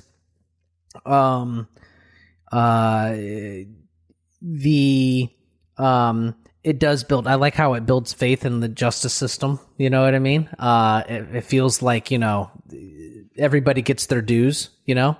That felt pretty, you know. For the most part. We'll talk about it in spoilers, but, we'll get there. Jesse Pinkett, right? That's his name? Jesse Plemons. Pinkett. Why the fuck think of the Pinketts? Jesse Plemons' character is awesome. Really enjoyed his character in this movie. And I enjoyed all the characters, really. All the actors, they did a really good job. They all felt true to life. Yeah, I mean, if there's one thing you can say about a 3.5-hour runtime is you can spend a lot of that developing characters and developing relationships. And this film definitely utilizes its runtime effectively to do that. Yeah, and you really... Even your most mundane of characters. Definitely, yeah. Characters that are there for a scene or two feel real and, yeah, you know, it's good. Authentic, I guess. Set design, holy shit, the set design. Yeah. Like, I feel like they designed a city and you know, I feel like they designed a whole city. It's the set design was incredible. Yeah, you know, there's movies that come through and you can very much tell that this is going to be this is an award-winning movie. This is something different. It's cut from a different cloth. You know what I mean? And that's the case with this movie. I mean, it's definitely comes out during award season for a very clear reason. It is a production. It's an epic movie. I thought you were going to say something else. Oh, tour de force? Should have said tour de force? Well, I mean, you know, I don't want to put words in your mouth. Yeah. I mean, at least in terms of the scale of the production. I mean, production and what it delivered on, it's tour de force. Yeah. For sure. Yeah. It's not something that, like this movie right here, it's not, I don't know if I watch this movie again. I'm not inclined to disagree with that. It's a hard watch. I mean, even for people like you and I, you know, who are, you know, and it's not even like I mean, after I finished it, I compared it to Anna to The Devil All the Time, and I think this is a much better movie than that. But sure, it's just fucking Same brutal. Thing. just fucking brutal, and like it's relentless, and like even this makes you feel really. I mean, makes you consider like. Yeah, I mean, it's not a happy movie. It's not a happy story. Obviously, no one walks into this movie. Hopefully, no one walks into this movie expecting it to be triumphant or anything like that. Like it is really just this is a horror movie. I mean, and in fact, it's pretty much what it is. Historical horror movie, yeah. And just kind of, and not a traditional horror genre sort of thing, but for all intents and purposes, it plays as a fucking horror movie. And I think even like there's a lot of scenes of violence in this, and they're just quick and dirty, and they're really, they reminded me of Zodiac most of anything, where it's just cold calculating, like this is just presented as it is. There's no big, I mean, there's a couple moments of like more gratuitous, I think, gore and violence, but for the most part, it's relatively restrained. It's real. It feels real, quick and dirty. You just watch somebody get murdered. Feels real. Correct. Yeah. It just feels like someone just got shot in the head and you just saw it, on video. There's no big slow-mo epic sort of thing. It's just fucking, it just happened in the moonlight. Here it is. Dead. Boom, done. And then not only do you watch the murder, but then you also have to go to the funeral. Yeah, you watch the assholes that did it clean up, and then go and do something else, and then you'll watch what her husband does after the fact. Oh, sure, he's murdered. Sure. Okay, he's going to move on. And it's Jesus Christ, and yeah. So I don't get, like I said, like you said, even for us, you know what I mean. We watch a lot of different stuff. It's a harrowing tale, is what it is. Definitely.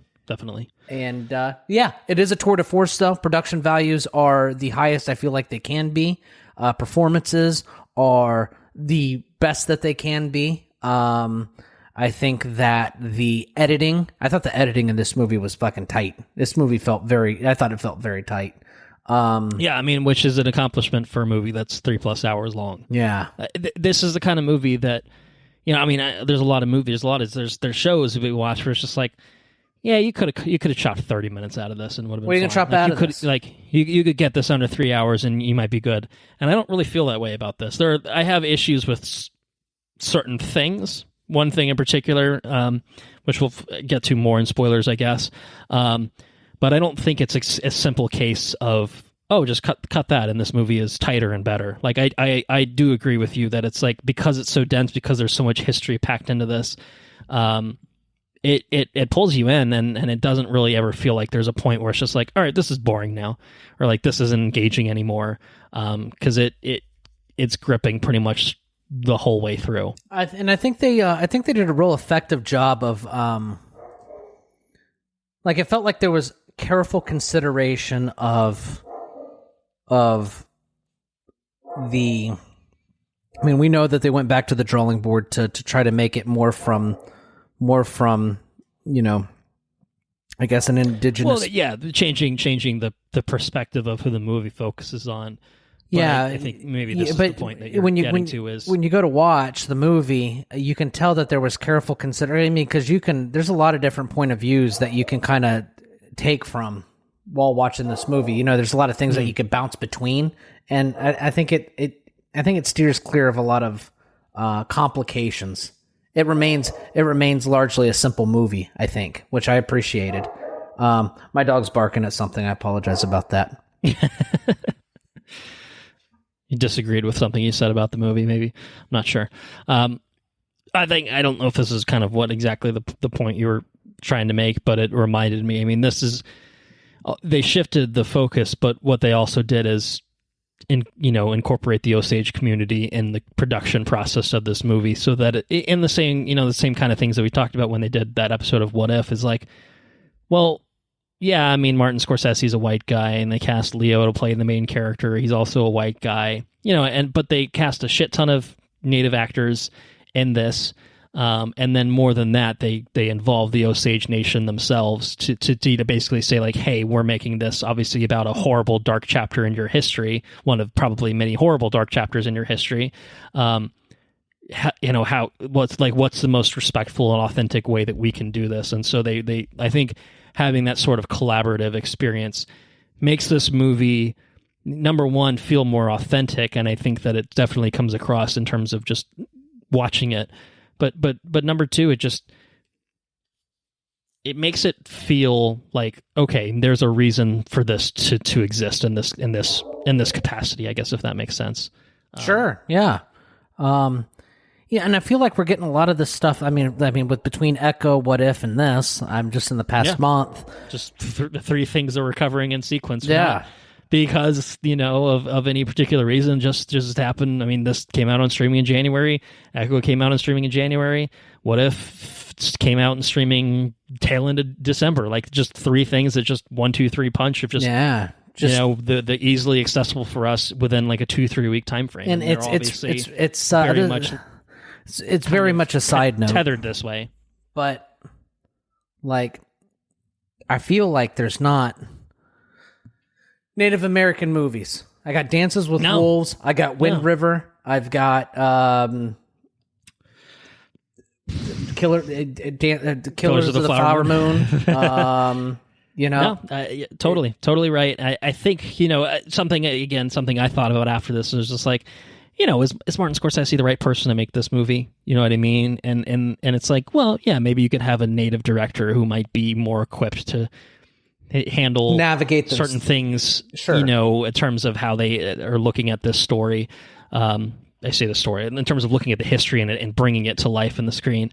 But at the same time, the flip side of that, and this is obviously something that sucks, is that without Scorsese, this movie doesn't get made. You know what I mean? Like it's probably it doesn't get told on the scale of this. No, not like this. Yeah, you're not getting Leo involved. You're not getting probably a good chunk of these actors involved without having the sort of prestige and budget that's going to be given and the latitude that's given. To be quite honest, absolutely, right. So Martin Scorsese makes a movie. You don't have fucking Apple in there sticking their noses in there saying, "Oh well, they can't actually show people getting killed in this movie." Right. So. Like you're not. That's not how this works. Martin does what Martin wants, thing. Right? Correct. Exactly. So it's yeah, you could have that conversation, but at the end of the day, I do think that this is a story worth telling. It's told very powerfully, and through the eyes of a white guy, sure, but through a director who is very, very accomplished, who knows what he's fucking doing, has told many crime stories. Maybe none quite like this, but he's also doing it with the collaboration of the people who were hurt the most by all of this, and I think that's really, really important. Leonardo DiCaprio is the main fucking character or whatever. But you know what? Leo plays a fucking shitbag, and, sure, and Lily Gladstone is Lily Gladstone's arguably the most compelling character in the whole fucking thing. She's the most compelling character for sure. She's probably the only character in this that is just. I mean, Jesse Plemons obviously too, but she's fucking good. She's a good person. And her performance, you talk about tour de force. Her performance is fucking tour de force all the way through. Incredible. Oh, incredible. She's fantastic. Leo is good. He's doing his frowny face for most of the movie. It's fine. He's just doing his thing. He's good. Lily Gladstone is incredible. And I will say, best Robert De Niro performance in a long, long time. Because he mostly just does paycheck work these days. And this was not paycheck work. This was not paycheck work. He had a little bit of an accent. He was wearing his little goggles, sometimes. Yeah. He's talking fucking Osage or Muskegon or whatever it is. Yeah. De Niro was a good, charming but evil man. Yes. To just weaving that where he's not so comically evil. He's not a cartoon character. He's playing the proper villain. I'm your friend while I'm fucking murdering you. Correct. Yeah. Which is arguably what the fucking... Which is like how we got to where... That's how we got to where we are today. You know what I mean? We're your friend... Sure. While we give you smallpox or whatever, you know what I mean? Right. It's fucking terrible. Oh, it's just fucking awful. I have one thing that I didn't love about this movie, and that was probably the tail end of the movie, how they resolved everything, the kind of wrap up of the movie, so to speak. I'll elaborate more in spoilers. I just thought it kind of didn't really deliver the message in the most effective way. I felt like it kind of pulled the focus away from I don't know, the people that were so captivating and so interesting, and so I'll get into it in spoilers, I guess, because it really is the tail end. In West Paul Anderson fashion? Is that what you're talking about? Like Android City fashion? Or not Android City, Asteroid City fashion? Maybe. I didn't watch Asteroid City, so okay. I don't really know. Well, that's I watched that today. I know some Wes Anderson stuff, but maybe. I don't know. But we'll talk about it. It took the movie down a peg for me, but not, it wasn't a Game of Thrones. It wasn't a Promising Young Woman of, oh God, how did it go from top tier shit to fucking some of the worst shit I've ever seen? It wasn't like that. I just kind of felt like it could have been. I think there was a more effective way of doing it, at least for me personally. It was just a creative decision on how to wrap up the movie. A creative decision that I think I got what was happening and what was the intention. I didn't think it was a successful attempt. Was probably where I landed. Fair enough. Yeah. But reasonable minds may disagree. Obviously, maybe we will disagree. We'll talk. I think you know what I'm talking about. I do. Yeah. We'll get into it. But I think it's overall really, really great film. I would say if we're doing recommendations, it's kind of silly because you can't see this in a theater anymore. You can only watch it at home. Had we seen this in October, I would have said, go see this in theaters. I think. Oh, for sure.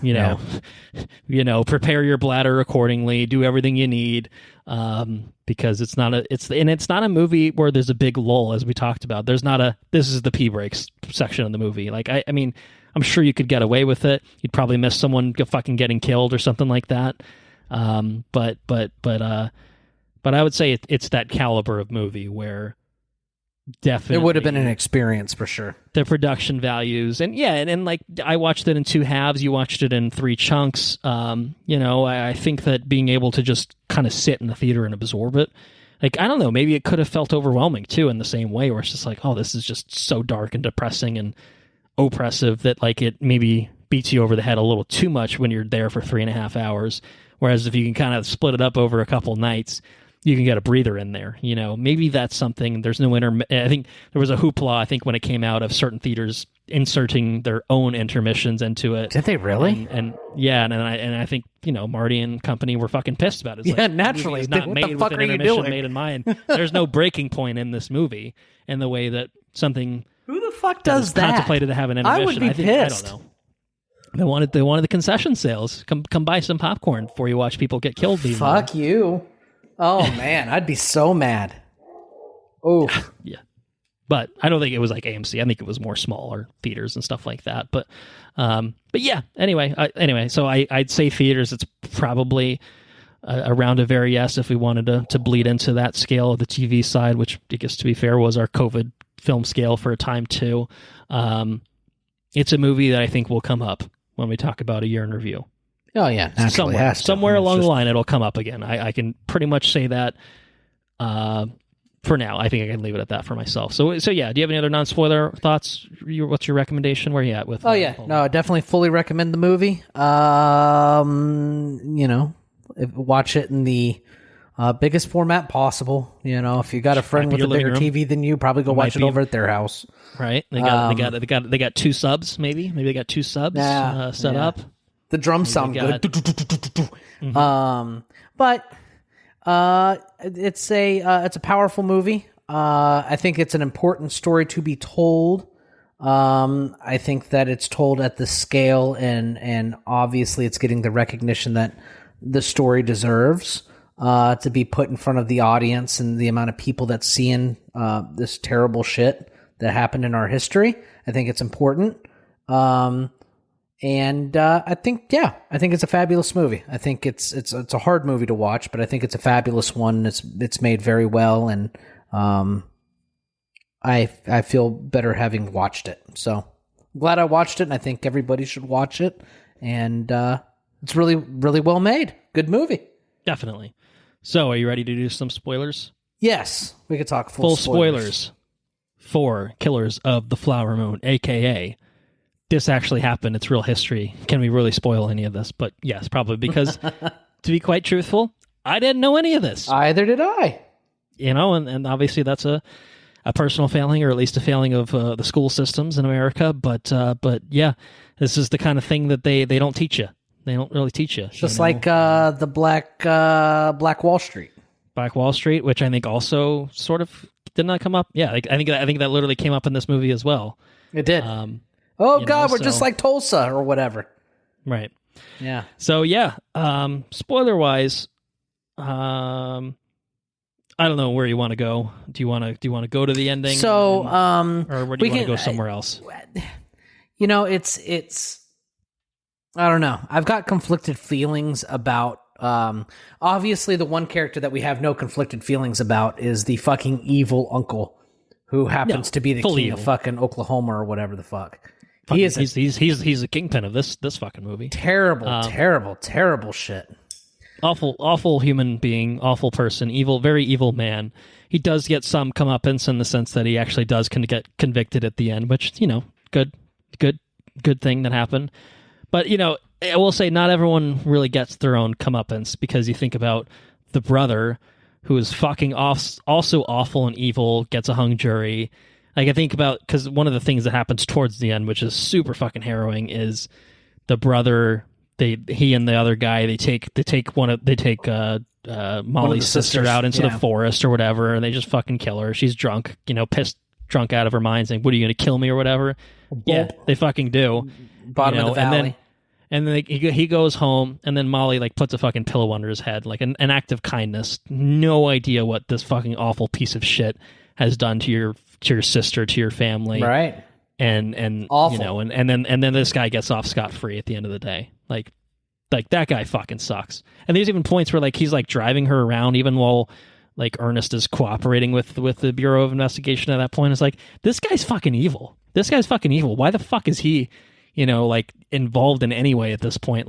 This guy should be behind bars too. And stuff like that. It feels that feels realistic, that all the bad guys don't get their justice. It's true. But some do, thankfully. Yeah, that was super shitty. God, he's the fucking, what's his face is the worst. He is the worst. De Niro or De Niro and the brother. The brother's pretty shit too. He's very shit. And I mean, he's I don't know. Nobody's more conniving than De Niro though. De Niro's got him all wrapped up. You got the explosive guy. Oh man, that scene was fucking oof.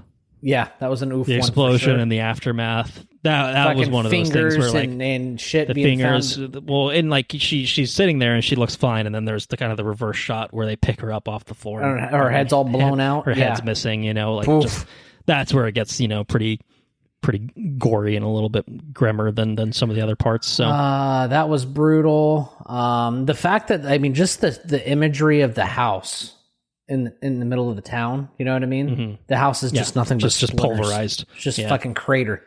Oh, Leonardo DiCaprio's character, it's hard to talk about his character without talking about how it ends, but well, so we called him a simple man earlier, and I do think that's true. He's obviously very easily manipulated. It's interesting because he does love Molly. He's not doing this just because he's a fucking evil piece of shit. And his kids. He loves he loves the white kid better, but he's pretty clear about that. He's the only one that he seems to ask about. And when he loses the youngest, I guess when the baby dies, he's obviously very, very distraught. So yeah, he legitimately loves his family. He loves Molly. He loves those kids. Still, but he loves that money. Course, but he likes money. He likes money, and he likes pleasing uncle. He and he's simple in that way because he almost doesn't seem to really understand what he's doing to a certain extent, at least as depicted here, which may or may not be obviously reflective of real life. I think he knows what he's doing, and he knows that it's bad, and he knows that obviously Molly comes to find out she's going to be fucking destroyed by this, information coming to light. But I do think it is kind of the weird having, he's got these both sides where he does love his family, but also money, and also fucking over Native Americans and the Osage peoples and, well, it is what it is. That's just what I'm supposed to be doing. That's what I'm told to do, so I'm going to do it. But I think the moment at the end is kind of where it sort of undoes that a little bit, where he's not just a simple man anymore, because he has that opportunity to come clean, about what he was doing to Molly, about the poison that he was giving her, and he just can't help but fucking lie again. And I think to me, that's the true essence of his character. Is he's not full on evil, horrible person like fucking Robert De Niro, like King is, but he ain't good either. No, he's not. What I mean? What was he given her? It's not just sugar. Well, I mean, he was given stuff for the insulin, and I think, or given like insulin for the diabetes, but I think then there was a little extra something that was clearly fucking poisoning her, and had her on the throes of death. Multiple. She's seen the fucking shit that her mom saw. When she when she died. Mean, I was always, because he put it in his coffee. He put it in his drink at one point. Yeah, well, and then it fucks him up a little bit too. Like it's some poison of some sort. I don't know exactly what it is, but it's definitely something that was designed to not for human consumption. Yeah. Yes, designed to eventually kill her, I think, is kind of the idea. So those doctors, fucking evil. Oh yeah, super evil. I think one of the things that gets pointed is like no one ever really looks into them, or nothing really happens with them. So again, other examples of people who are clearly evil and on this shit that just get off scot-free. Yeah. But yeah, just the point being, like, Leo's character is super interesting to follow, especially because he's anchored to Lily Gladstone's character, to Molly, who's the most interesting character. And like King is a magnetic fucking evil man. But at the end of the day, I do think that he shows his true colors when he just can't help but continue to lie, and she knows, Molly knows in that moment. And it's just, to me, that was like a really satisfying moment of, it almost felt like to that point, she's just like, I have put up with your shit, and I'm giving you an out. I'm giving you a chance to come clean, and you just can't fucking do it. You just can't help but fucking, you just can't help but lie. You just can't help but lie. Can't help but maintain the lie. And in that moment, Molly just knows, all right, well, that's that. Goodbye. Cold, but like fucking justified as all hell. The fact that she was in that room in the first place is like, it's incredible. Heart of gold. So, anyway, she knows her husband was simple too, and that was the straw that broke her back. She knows her husband's a simple man. He just, so that's true. Maybe she can sympathize in the fact that he was very, very clearly manipulated, and probably fairly easily manipulated by King, who again is the real shit stain in this movie. Of many, many shit stains, there's the one guy who's like, can I kill my kids and get their inheritance or whatever? Yeah. It's like, well, that would be illegal. It's like, well, I don't want to do it, but it's illegal. That guy. But I mean, it goes to speak about how the dollar poisoned everybody within that town. You know what I mean? Everybody kind of gives a blind eye to it. Right. Because like you say, Molly knows that her husband's all about money. She knew it when she met him. Right. Yep. And she knows he's simple and this and that, but the money manipulated him, and it manipulated the tribe. And I don't know. It's just a fucked up story, dude. It really is. It's hard to process. There's a lot of stuff. The ending, though. Yes, I appreciated. So while it it kind of, it totally shifted gears into a totally different thing. I can't remember did it start out as a theater kind of deal?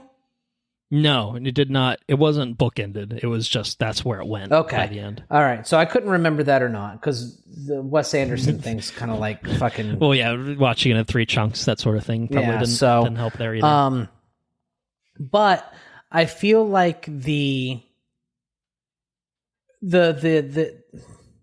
interpretation that I got, the way I interpreted the ending, okay, sure. and where it went and how it went there, and it just kind of like relegated the story to a simple fucking stage play, I guess.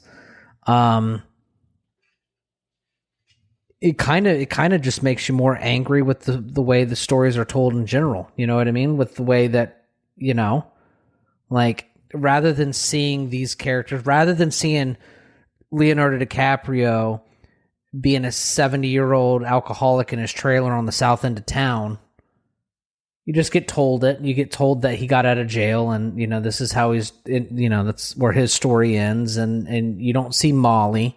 You don't see her married until her old age, until she passes away. You don't see any of that.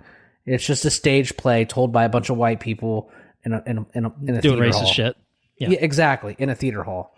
You know what I mean? And that's the story ends where it begins. You know what I mean? People are being treated terribly, and we're in a theater hall. How much has really changed? Exactly. Like they're not literally killing people to steal their money, but they're still exploiting them for entertainment purposes to make money, probably. Yeah, it's just the story is what it is. It's very much just a story to us being told in a theater hall. You know what I mean? Right. And so it kind of just made me. It was like the final club in the head, just like poof. Yeah. I don't know. That's the way I took it. It's one of those things. When I watched the movie, I was just like, "What the fuck is this? What is this?" Like I don't know. To me, it felt. It was whiplashy. That was whiplash. It was whiplash, I think, was one of the biggest things about it.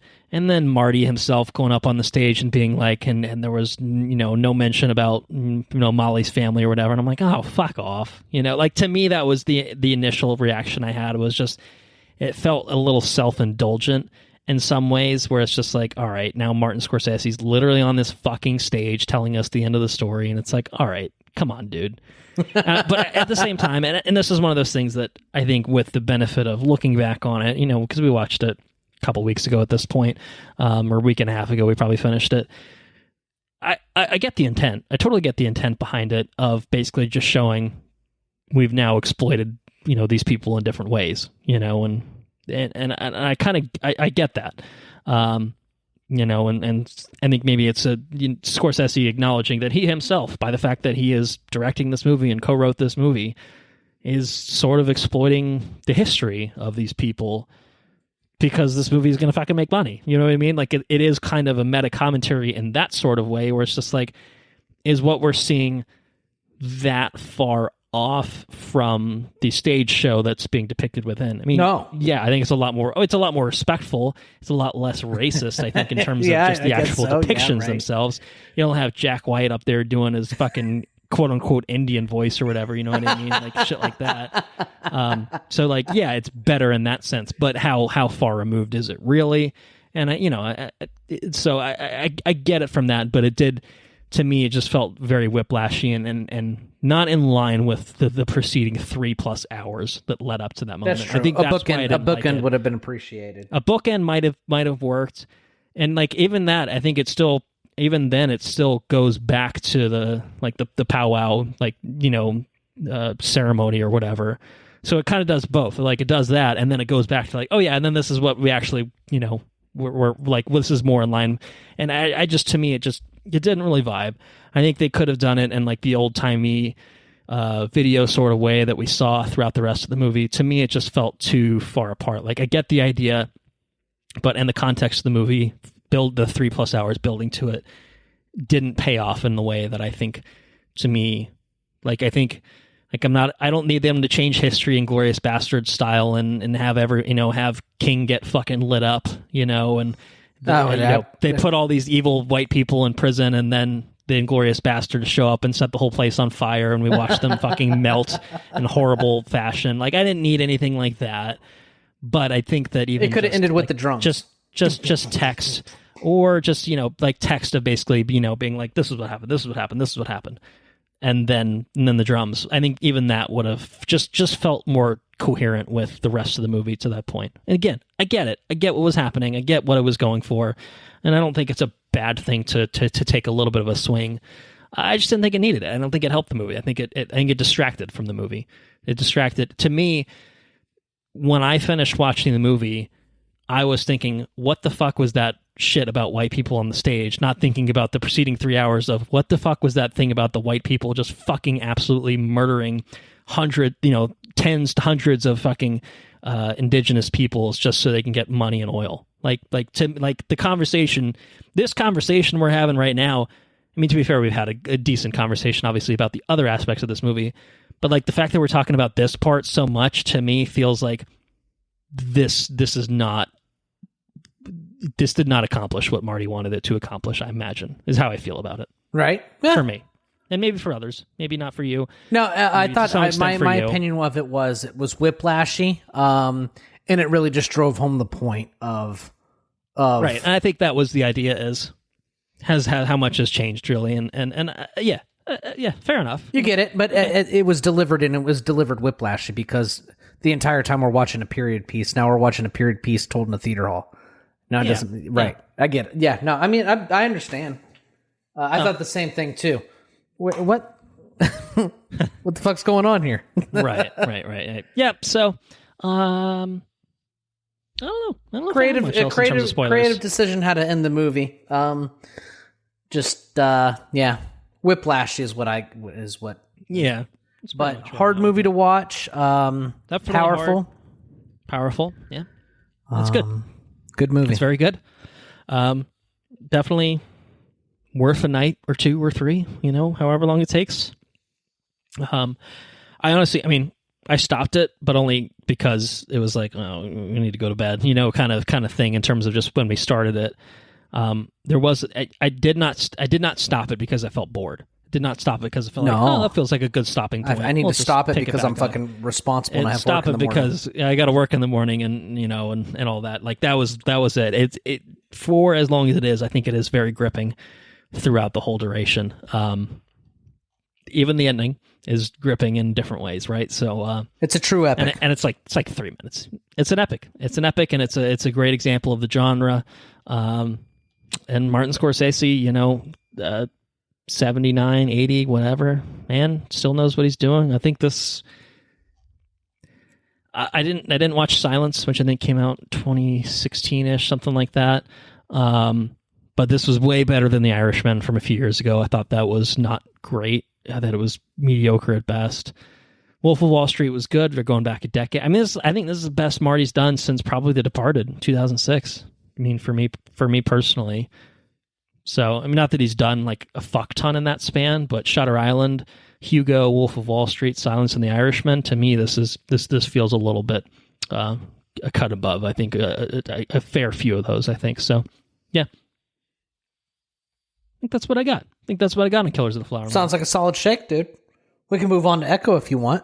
I do want to do that. So let's talk about Echo, which is a miniseries, 5-episode miniseries, streaming exclusively on both Disney Plus and Hulu, or at least so long as Hulu continues to exist as a separate platform, which is probably not much longer. Days are numbered, right? Days are indeed numbered. I think it'll happen sometime this year. Show stars Alaqua Cox, Chask Spencer, Tantu Cardinal, Maggie Q. She's back here. Q. Well, she's that was her character in Killers of the Flower Moon. You'll notice there is a lot of a decent amount of cast crossover between these two, which is maybe just more of a commentary on the fact that there aren't that many Native American actors apparently getting work. So pretty much anytime there's a Native thing, here we are. They're ready to go. Ready to be cast. It also stars Devery Jacobs, Zahn McClarnon, Cody Lightning, Graham Greene, and Vincent D'Onofrio. I will note, I think, so Devery Jacobs, I think, has a big role in a show called Reservation Dogs, which is a Native American-focused TV show, I think, on FX, which is apparently very, very good. So that is another thing that we could watch if we're it's kind of swept up in all this good stuff. And then Zahn McClarnon has, I think, a show called Dark Winds, I think, on AMC. So there are a couple other things out there that I don't think have really come across our desk, so to speak, but maybe are worth checking out. Zahn McClarnon plays Maya's father, in case. Okay. He was good. Did not recognize the name. And I'm just confirming the name of the show. Dark Winds, yeah, is what it's called. So anyway, Echo is about Maya Lopez, who must face her past, reconnect with her Native American roots, and embrace the meaning of family and community if she ever hopes to move forward. I said as much earlier, but this is a character that was introduced in Hawkeye, Disney Plus series Hawkeye. She was kind of a villain in that, or at least a side villain, if nothing else. And this is her own kind of sort of thing. You know, we get a little bit more with her character. And this is a show that we thought about relegating to catching up. And I think maybe the reason for that is it kind of, I don't know, it almost feels like this, this is the first time that Marvel Studios has ever dumped something all at once, 5 episodes all at once. We've never seen that. It's a character that is not a hugely known character. It's a spinoff, obviously, of Hawkeye, but it's a character that I think is a relatively minor character, even in the comics, too. So it always kind of just felt like this, like, wow, they really are making shows about fucking anyone these days, huh? You know, like, it really did feel like that from the inception. But then that trailer came out, and it kind of just felt like, oh, shit, okay. Something special's here. Right. What is going on here? That looks pretty fucking cool. But I think, you know, I was late to the party. I finished it yesterday, actually. You probably finished it two weeks ago, or maybe even longer, potentially. It's been a while, yeah. Yeah, so it's still a little, you know, little later for you revisiting it. I think my general impression, and I'm not, again, putting words in your mouth, was it didn't seem like this is something that necessarily was like, do we need a full episode on this sort of thing? But I watched it, and I feel like, you know, there's something here to have a conversation about. I'm at least curious to hear your thoughts. Maybe there'll be a back and forth. I don't know. We'll see. So yeah, I mean, Echo, 5 episodes. What'd you think about it overall? Non-spoilers. Appreciated that it was short. Short and sweet is good. It had a story. It got in, got out. I started episode 1, and I feel like it starts strong. Yes. Yeah. And I think it starts at like an 80, solid 80%, okay. 80% out of 100. Out of 100, sure. Got it. Yep. Solid B, you know what I mean? If we were going to give it letter scales. Yeah, we're going with, you know, this we're in school, we're grading it. Yeah. And my opinion from there, is it slowly, it slowly just peters off, a slow but sad. It starts out high and just ends low. All right, and again, this is not. I didn't want to. I wanted to at least obviously let you say it yourself, but that was the impression I got of your impression of it from the way that you had talked about it before I had even a chance to even start the whole thing. Was pumped about that first episode, and then by the end we're like, well, yeah. Well, I mean, I think I texted Enrique. Could probably edit this differently because I kind of just went straight. You don't need to rush it.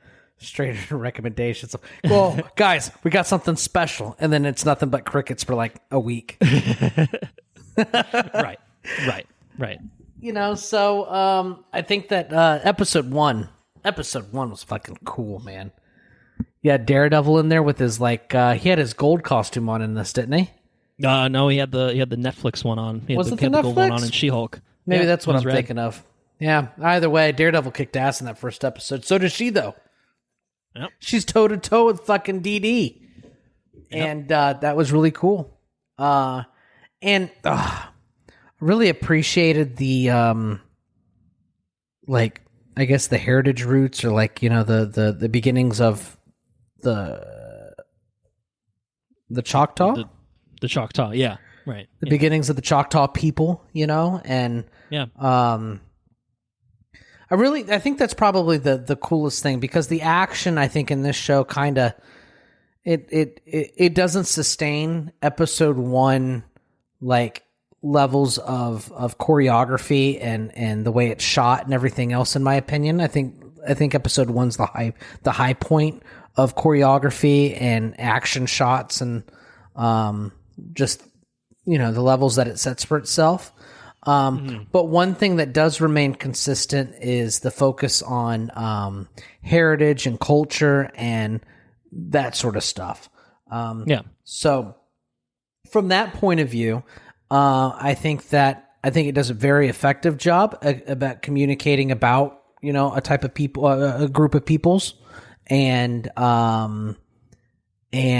I found all that stuff really interesting. I haven't looked into it any further. I kind of just took it at face value and took it as something that I didn't know before and that I know a little bit more of now. And I appreciated the exposure to it. And like I said, I thought that was very cool. I also really thought the casting was really cool too. There's a little girl likeness that's used for Maya. Yeah. Right. And not baby Maya, but young Maya. Yeah, young Maya looks fucking. She looks a lot like adult Maya. Adult Maya, yeah. I thought that was really great casting. Could have been a fun fact. I think I maybe contemplated it as a fun fact actually once upon a time. Which is that the young Maya in this is her name is Darnell Basaw. She is Alakwa Cox's cousin. So there's family resemblance. So that makes sense. Fun fact. Well, those genes are fucking strong because she looks very, very, very, very similar, and I thought that was very, very, very cool. Vincent D'Onofrio was pretty cool. Sure. Yeah. I didn't quite get his stake in Maya throughout the season. Okay. Didn't quite understand why he was doing what he was doing. I mean, at the end of the day, I guess it really doesn't. It's whatever. But it felt like there was an attempt to make the sort of elaborate connection between the two of them, and that never quite landed for me. Okay. Yeah. And I thought it was. I appreciated the fact that it was short. I think that's probably one of the best things. I would watch it again because I would watch another season. Especially because it was condensed. You know what I mean? I don't feel like I was over invested, which is good because I felt like the quality of it kind of just dipped off. But I feel like I'm not following our normal trajectory for shows right now. I'm just kind of fucking throwing it all out there. So apologize. Well, that's all right. I mean, you haven't actually officially given a recommendation, so you haven't totally bled into that section just yet. That's true. But yeah, I thought the culture stuff was really cool. I thought the choreography was okay, but it doesn't reach episode 1 highs. Episode 1 is like a step above, I feel like, the rest of the show. And Vincent D'Onofrio has a really fucking cool eye patch. Yeah, what did you think about that? Nah, I would like an eye patch like that. That'd be a cool eye patch. Okay. All right. Thankfully, I mean, that man was shot through their face, so his trauma is certainly worse than yours. I would expect so. At one point he takes it off, and he's fucking. She must have grazed him. Yeah. Fun fact: Maya's actually blind. Just... Book of Eli. Oh, that could be it. That's what happened. Blind and deaf, killer combo. Yeah, that's about all I got on Echo. It's been a couple weeks though, so you'll probably spur my memory. So, all right. Well, feel free to chip in, obviously, if anything comes to mind. My expectations, I think, and maybe this perhaps maybe affected my enjoyment of it, is I kind of lowered my expectations going in because it kind of just really did feel like, all right, this is kind of something that's been kind of hacked a little bit to bits in post-production for whatever reason. So from what I understand, it was originally supposed to be 6 episodes, and for some reason the decision was made to chop it down to 5. I don't know if it's because they changed other aspects of the storylines, they were simplifying things. I don't really know for sure. And even then, episode 1 has a lot of literal footage straight from the Hawkeye series woven in. A lot of the flashback stuff with their father is just fully from Hawkeye. So I'm not 100% sure, like, kind of what happened in terms of the editing process. But I think I heard, I had read about that. I had seen your impressions of like, oh, fucking banger. And then, like you said, crickets. And it's just like, all right, well, I know that it's not ending certainly strongly, at least for Andrew. So I'm like, all right, so it wasn't like super high on my list of things to get around to. But I did want to watch it. I did want to, at least have a conversation about it. I knew it was one of those things that, like, if I don't watch it like sooner rather than later, it's just going to completely fall off the map, and I probably won't watch it.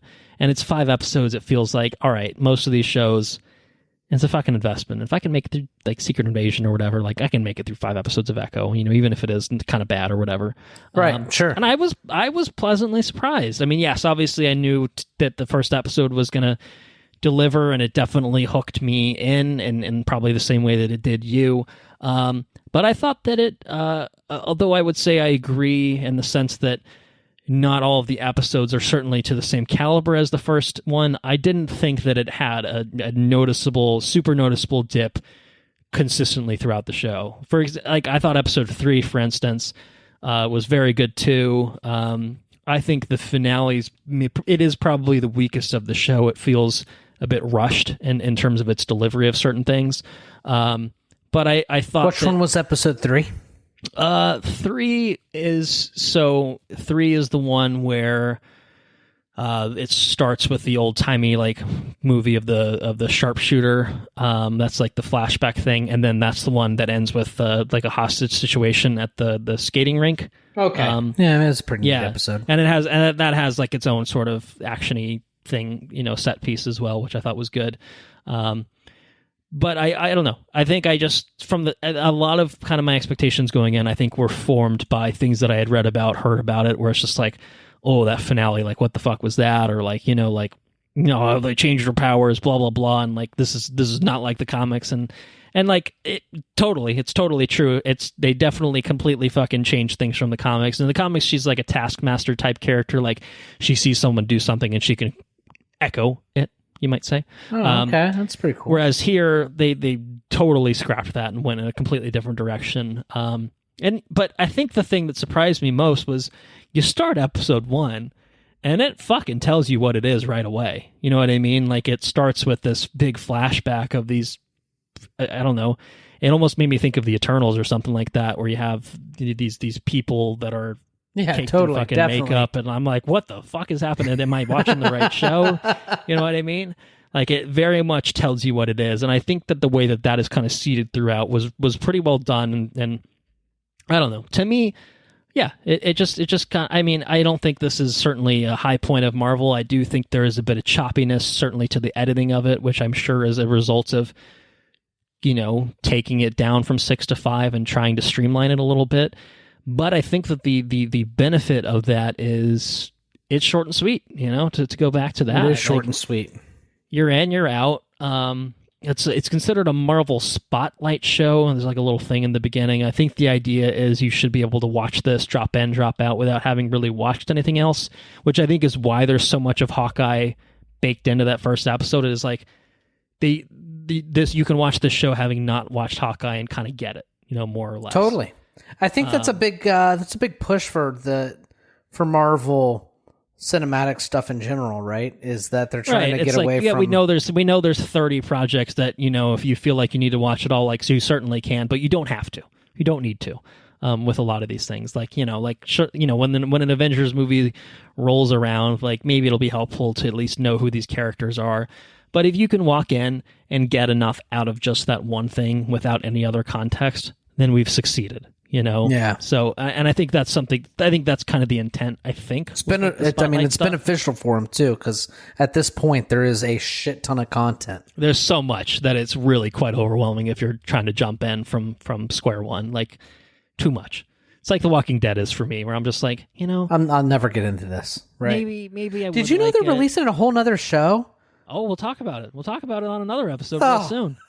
Yeah, I did know, and fucking hell, they won't stop. But it's the point. That's the point. It's just like the same thing. There's just so what many. The fuck are they doing? There's just so many. There's like 800 seasons of the regular one, and then there's 18 spinoffs, and it's like, fuck off. I don't care. I don't have time for any of this. And I think people certainly, probably justifiably so, feel that way about Marvel. You and I, we're there from the beginning. It's a lot easier for us to just watch one show at a time every few months, because it's not watching 30 things at once. That's right. But certainly, and I guess that is what it is. It's like, we know that people are just jumping into this now. You want to watch this thing? Great. You can just jump in. You'll be okay. Maybe you'll miss a nuance or two, but like, you'll get it. You'll get everything you need out of this. Most of these characters are self-contained here, and everything that wasn't self-contained we're going to put here anyway, so that way it's all in one place. And I think that was fine. I appreciated it, having not watched Hawkeye since it came out. It was nice to actually have a little bit of the refresher there. With a little splash of Daredevil and, and stuff, which was fucking cool. So yeah, all in all, my thoughts are I enjoyed it more than I expected.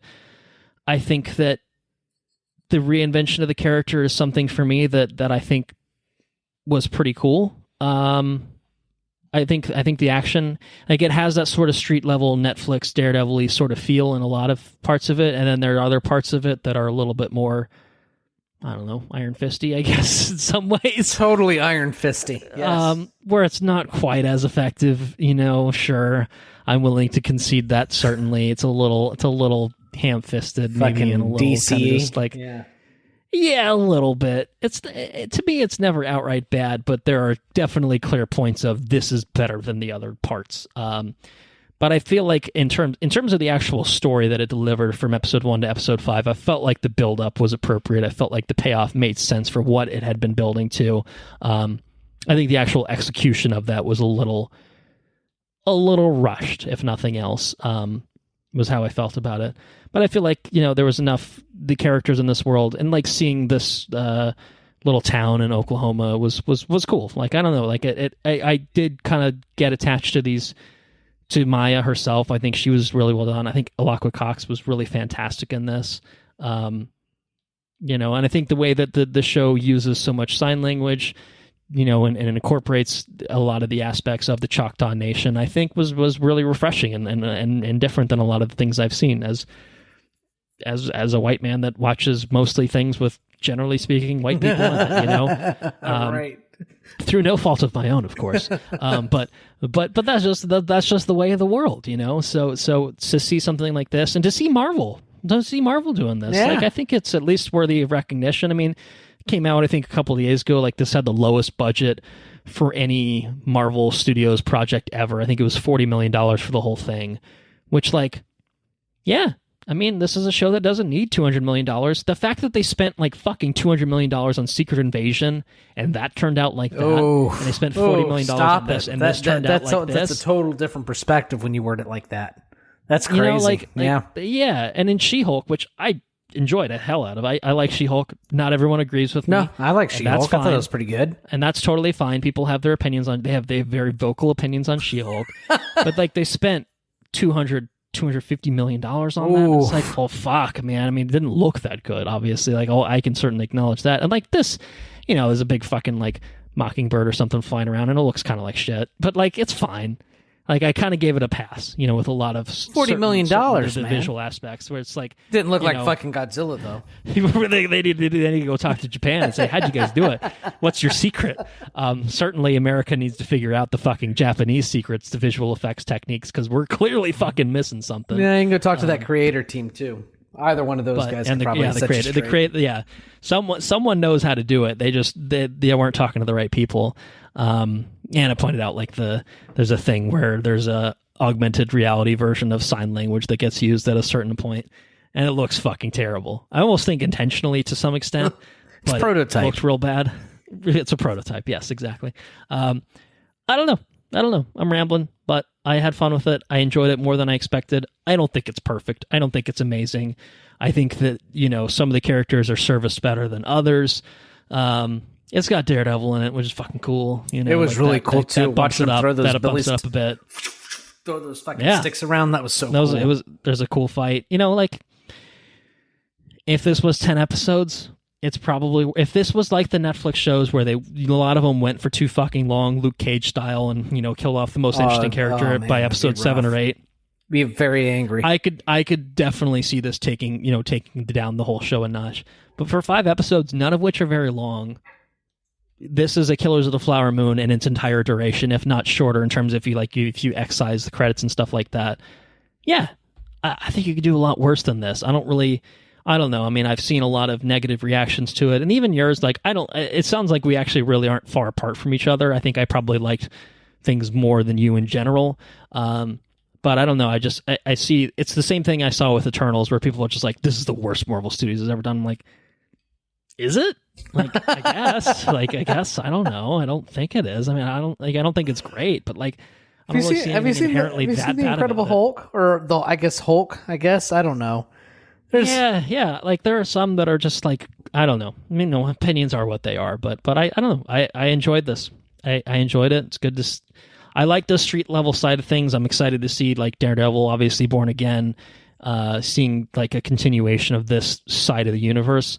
This was noticeably low budget, but I think that it worked for it. You know, cool fights, cool characters, cool things. I think even where the execution was lacking, I got the vision for it. I guess that's maybe some synergy with Killers of the Flower Moon, I guess, where it's just like, I get where you're going for. I don't think you pulled it off entirely, but I get it, you know? Yeah. So I do feel that way, even if it's probably on a lower extent than or a different extent than you, perhaps, but worth watching. And honestly, one of the reasons I said let's just talk about it outright is because I think I liked it more than I expected it to, and I kind of wanted to have a discourse about it. Yeah, discourse about it, you know, to see if you really fucking hated the ending. I don't know. Maybe you did hate the ending, or maybe you just thought it wasn't as good as what had been set up. I don't know, but I don't know. It didn't completely fall off the wagon for me. You know, if you're talking about if we're doing numbers shit, if you're talking about number 1 being an 80, I'd put like the number 5 at like a 60, 65 kind of thing for me, where it's like it's worse. But it could have been worse too. It's not 20 or 30 or 40, you know, even that's like that, true. You know, I was eager to watch every episode. We'll talk. I guess maybe what do we want to move? What's the recommendation? Yeah, recommendation. So I, as very the totally apparent, fine shithouse. I think this is a fine show. I think it's a fine show. That's where I land off on it. I would be lying to everyone if I told them that I was not disappointed in it, because I thought it started out so strong. I was very, very, very excited. I enjoyed the flashback bits. I enjoyed the culture bits. I enjoyed the grounded way that the fights were shot in episode 1. I think episode 1 is definitely a cut above the rest of the show as a whole. Would you say episode 1 is like yes? Like, you know, like that's the high point. I think episode 1's a yes episode for sure. I enjoyed it. Down to fine. Does it ever tip down to shithouse for you? I guess maybe that's my question. I think the worst episode is definitely the last episode, and I think that it dips down to not shithouse. What's the one right above it? Well, fine is where. Yeah, that's why I'm trying to figure out. Would you say that it's totally fine is the middle one? There's 5. Okay, do it again. We got very yes, totally fine, then shithouse. I think this is a totally fine show. Okay. All right. I wanted to clarify. You said fine, which I was like, all right, that's a little harsher than I think maybe. No, I think it's totally fine. I think it's a totally fine show. But you say totally the finale fine is not quite shithouse, but it's fine. And that's the lowest it goes. Yes. The lowest it goes is the finale. It's not so quite glad that our rankings house. Make sense to us, so it definitely makes sense to anyone listening. Yes. I'm sorry. I apologize. Yeah, so totally fine show, okay? Mm-hmm. Okay. Sure. With All it leveling off with the worst episode being the finale, and I think that the finale of this show is right there between I really did not like the ending of this show. Okay. Right. I thought the penultimate episode, I remember enjoying that episode quite a bit. Yeah. Okay. You know, but then I felt like I have issues that we'll talk about in spoilers. I'll just dive right into it once we get there. But I think it's a totally fine show that starts out very high and it just gets pulled down. Okay. As it ultimately at the very end, but it's not the sum of all its pieces, is what I'll say. Okay, that's probably the best way to put it. Fair enough. I will say I'm going to go. Probably not surprising given the overall tenor of our conversation. I'll say it's a yes show for me. It's definitely not a very yes. But I enjoyed it. I don't think it's top tier Marvel. It's certainly not a Loki. It's certainly not even a What If. I think was probably definitely better than this. I think overall. It's also 5 episodes too, though. But I think that really does weigh in its benefit. it got in, got out. It told a story about a character. It gave her a sort of origin and setup for maybe going forward in the MCU. I mean, I don't know how much we're going to see of Maya moving forward necessarily, but I'm sure she's going to pop up here and there, I would imagine. And to me, this was an interesting way and format in which they told her story. And I thought that the way they did it was pretty good overall. It wasn't amazing. It was pretty good overall. I think we agree about the weak points. I think we just, again, agree in terms of how weak it was. But I think our overall assessment of the show is similar. I think I'm just maybe more generous about it, I guess. I don't know. So I'm going to say yes in terms of my recommendation. I think that it's worth a stream. You can watch this in a day if you wanted to. I don't think you necessarily need to, but I think we watch this in a few nights. And, like, that's great. That's great. That is great. Watch a mini-series in a few nights. I don't need to go back and watch it anytime soon, but I had a good time with it. We both enjoyed it. Ann and I both enjoyed it, I think, fairly well. It was just a good time. It was a good time, a good, neat thing. And again, to tie into some of the other things that we've talked about, seeing these people felt fresh and different and interesting in a way that, like, we just don't see it a lot. I mean, we saw it, Killers of the Flower Moon. We saw, obviously a different tribe, different people than the Choctaw Nation. But these stories, I mean, obviously there's differences in their cultures, and we're not going to throw them all in the same boat of like, oh, it's all native shit or whatever. Like, no, like there's obviously very, very, isn't that fascinating too, though? In such short distances between, like, Mississippi and Alabama and, like, Oklahoma, the differences between the tribes and their cultures is so radically different. Right. I mean, it's no different than white people, like we have obviously differences in our cultures and stuff. Yeah, as we move Florida's different than Mississippi or Alabama. Florida's or Pennsylvania or anything like it is there's more subtleties and nuances that, like, I don't think that we really see a lot in terms of, entertainment, film, TV, that sort of thing isn't really, it's not explored. We don't explore it, so to see it explored with, even if it is a low budget for Marvel Studios, to have a big company, Marvel Studios, it was owned by Disney, like, to see them doing something like this and doing something a little bit outside of their usual shtick, was cool. But at the end of the day, there's some Marvel shit in there, you know what I mean? Like, there's some superpowers and stuff. Like, like, it's still a Marvel thing at the end of the day. But it's a Marvel thing with a little bit of a flair that's different than what we've seen before. And so I kind of like that side of things. So should we do it full spoilers? Full spoilers for Echo. Yes, full spoilers for Echo. All right, so the ending, I think, is probably where you wanted to go to. I have a hard time with everybody getting fucking powers and whooping everyone up on gets everybody. A little powered up. Yeah. I get it. It's a heritage thing, and everybody's related, and so they all got superpowers. I really just didn't enjoy that bit. Didn't enjoy it quite. I didn't enjoy it much at all. Also, the healing thing. The healing thing was another thing. Okay. I didn't quite enjoy that either. The aspects of this show that I enjoyed the most were the empowering of a deaf amputee person kicking ass. And I think that's like probably the more grounded aspects of it, where she's physically, like, fucking beating the shit out of people, and I don't need any super. Yeah, stuff I mean, like that. it feels like it's a you have Hawkeye, you have Daredevil, and you have Echo, who are all people that they don't have these powers. You know what I mean?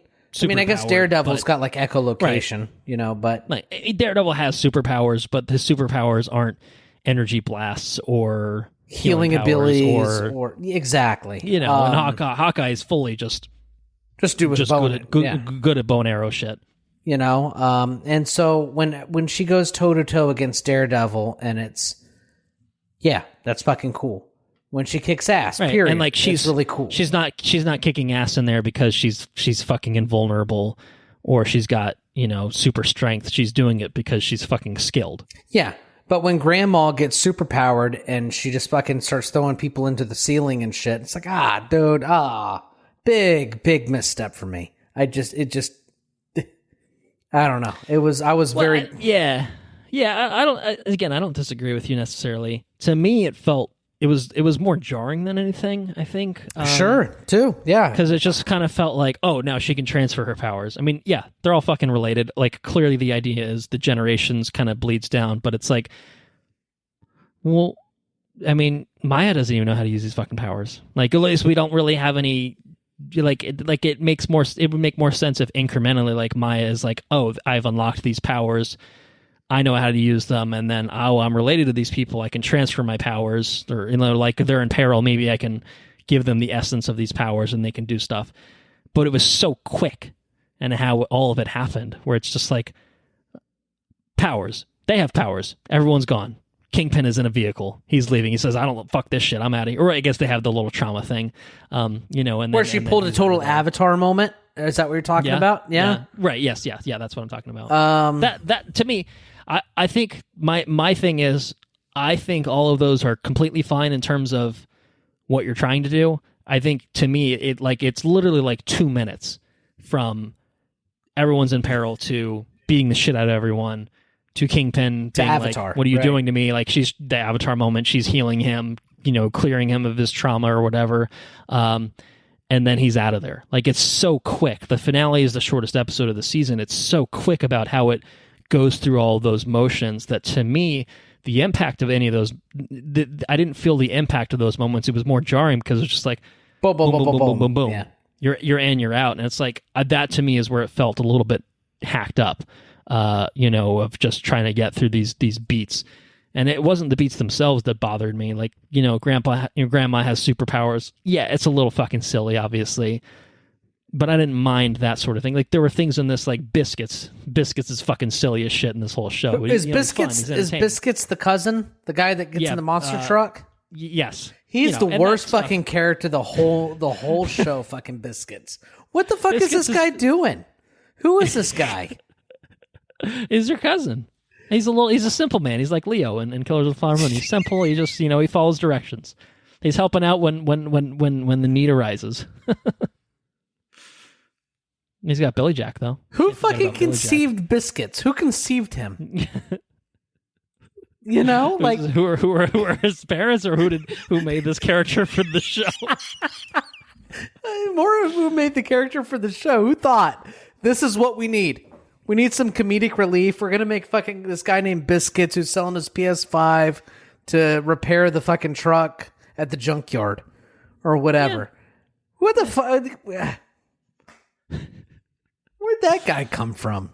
He's well-meaning. I thought Biscuits was very silly, but I didn't mind him. I don't know. To me, like, there were moments that, like, I think it's just certain things are at odds with other things. You have this part of the show that is very street level, Daredevil-y, fucking people getting headshotted left and right, and then you have Biscuits and Grandma fighting, and, like, that's almost the Marvel-y side of things, right? And then you have the Netflix-y side of things, and they're a little bit at odds, and and that's the sort of shit you had in Iron Fist, where it's just like, oh man. And then you literally had Iron Fist in here too. Yeah, you did have some Iron Fist ass looking shit. Some of it is just, it's a little. It's not the sum of all its parts. I stand behind it. I think that's the. Yeah, I mean, I do agree. I think it didn't bother me as much is really what it comes down to. Is I wanted to like it so much after episode 1. Yeah. Well, and I think that's fair enough. And I think maybe that's the expectations thing that I've mentioned, is like, I walked in thinking, oh shit, it's going to peak at episode 1. And then I was like, no, there's some cool stuff in here. The finale is not the coolest part of it. It's probably the worst part of it. Yeah. But I don't know, certain things of it, like the Avatar moment itself, I liked that idea because I walk into the show and I know she's not shooting Kingpin in the head again. She's already done that. We're pretty sure that Kingpin's going to be in fucking Daredevil Born Again, and it's that's the danger of the continuity being shared between everything, is like, if you know someone's going to appear in a certain thing, you're not too worried about their fate. But I did at the same time wonder what's the resolution to the Maya Kingpin story. And I thought that was kind of an interesting idea of, taking this version of Kingpin, which is very clearly very close to the Daredevil inspiration or the iteration of the character where, he fucking hacked his father when he was a kid, because his father was a piece of shit beating on his mom. And then kind of basically saying like, that's like Kingpin is always kind of that 12-year-old boy at heart. We see it when he's beating the ice cream guy up, just beating him to a fucking pulp because he disrespected Maya. You did that in front of Vanessa, or whatever he did in fucking Daredevil. He fucking decapitates the guy with the car door, and it's just like, you embarrassed me. Fucking Kingpin is just unhinged and fucking, just. But now he's going to be like mayor of New York or whatever, right? That's the angle. Maybe he's gonna be mayor. But I think this kind of works in service of that a little bit. And I have to see how Daredevil explores this. So I'm like, I'm pretty sure dude was fucking in prison. Last time we saw him at the end of Daredevil, and like obviously there was a big thing like the blip with Thanos snapping. Like I have to imagine there were some weird shenanigans that maybe he appealed his conviction and won it or something like that. I don't know.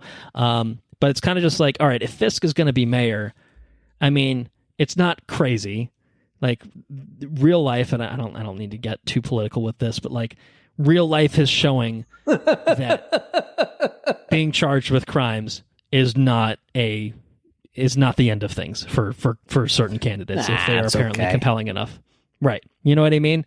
So like, and there's some clear analogs I think even this show evokes in that credit scene where it's just, we need someone outside of the establishment to, come and sweep in and, change things up and shake things up. And it's like, all right, I see what's going on here.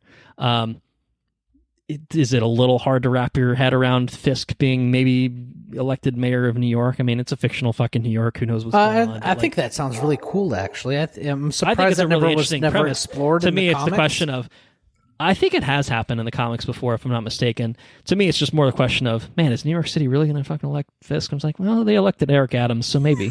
So, yeah, I don't know. I am excited to see that hopefully paid off in Born Again. I feel like they wouldn't have left that in here given how much editing they seemingly did. They wouldn't have left that in there if that wasn't. I think you can make a very compelling thing. Born Again. I think it could be very cool. Well, one of the things, and I don't think this is necessarily a spoiler, is I think I can't remember if this is from the comics or this is fan speculation or anything like that, but one of the ideas that I've seen floated, at least, is that if Fisk is elected mayor, what he does is enact anti-vigilante legislation to basically get Daredevil off the streets, which also potentially has the impact of fucking over Spider-Man and other characters operating in New York, and it's sort which of is like a whole other thing, right? That happened. Yeah, so like that could be really cool. I think that could be a really neat. What comic book was that?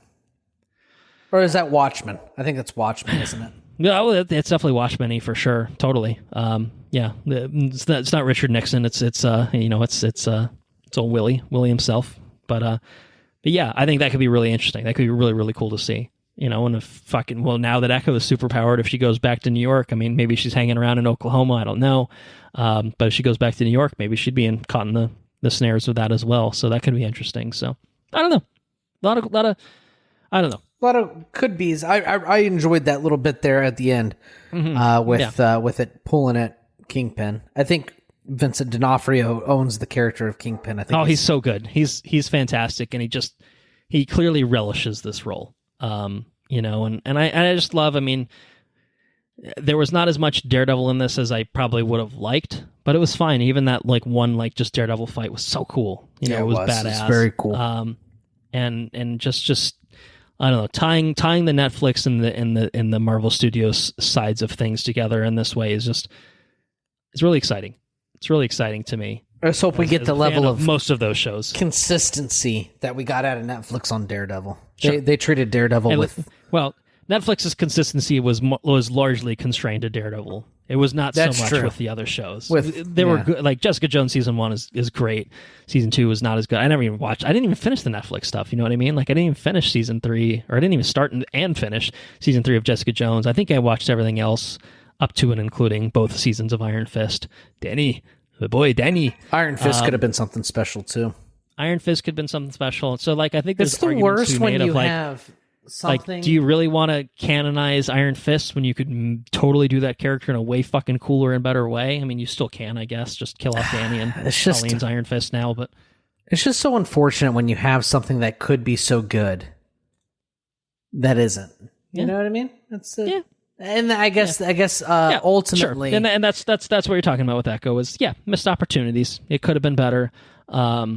Expectations. Certain things didn't work as well. Some sort of really poetic saying about expectations and this and that. But anyways, that was cool. I'm excited to see where the more grounded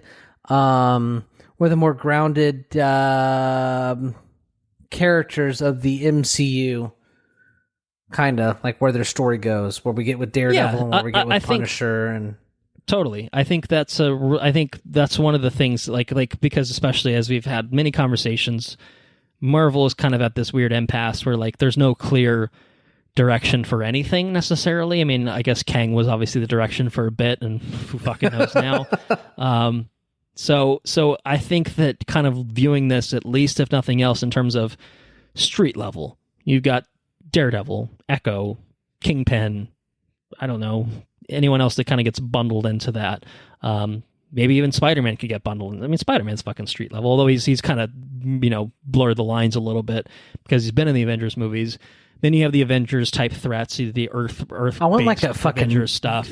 I want a Justice League Dark or a Midnight Suns or something like that. Yeah. I think that would be cool. Give us a Ghost Rider. Give us Doctor Strange maybe being part of that. That's the mystical side. You've got street level. You've got Avengers kind of sort of things. You've got mystical shit. You've got cosmic shit.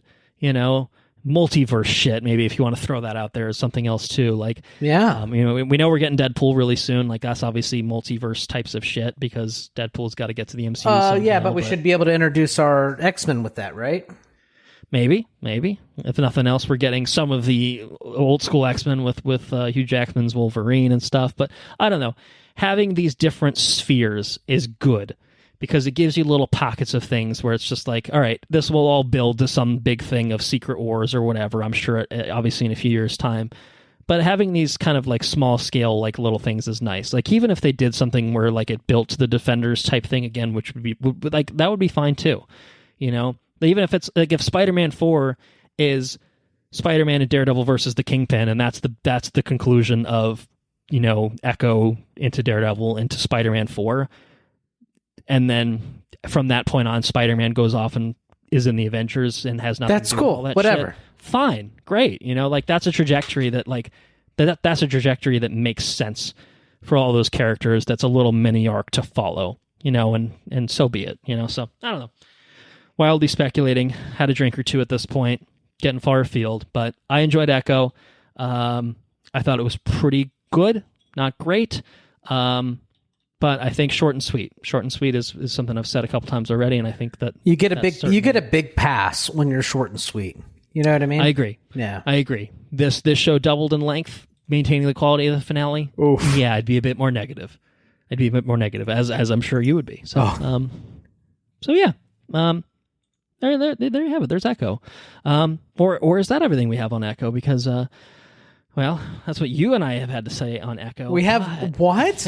We have a listener's corner on Echo?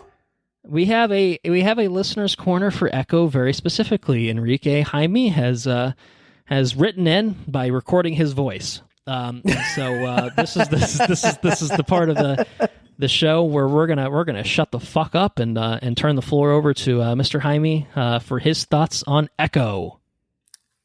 Hey guys, Enrique here.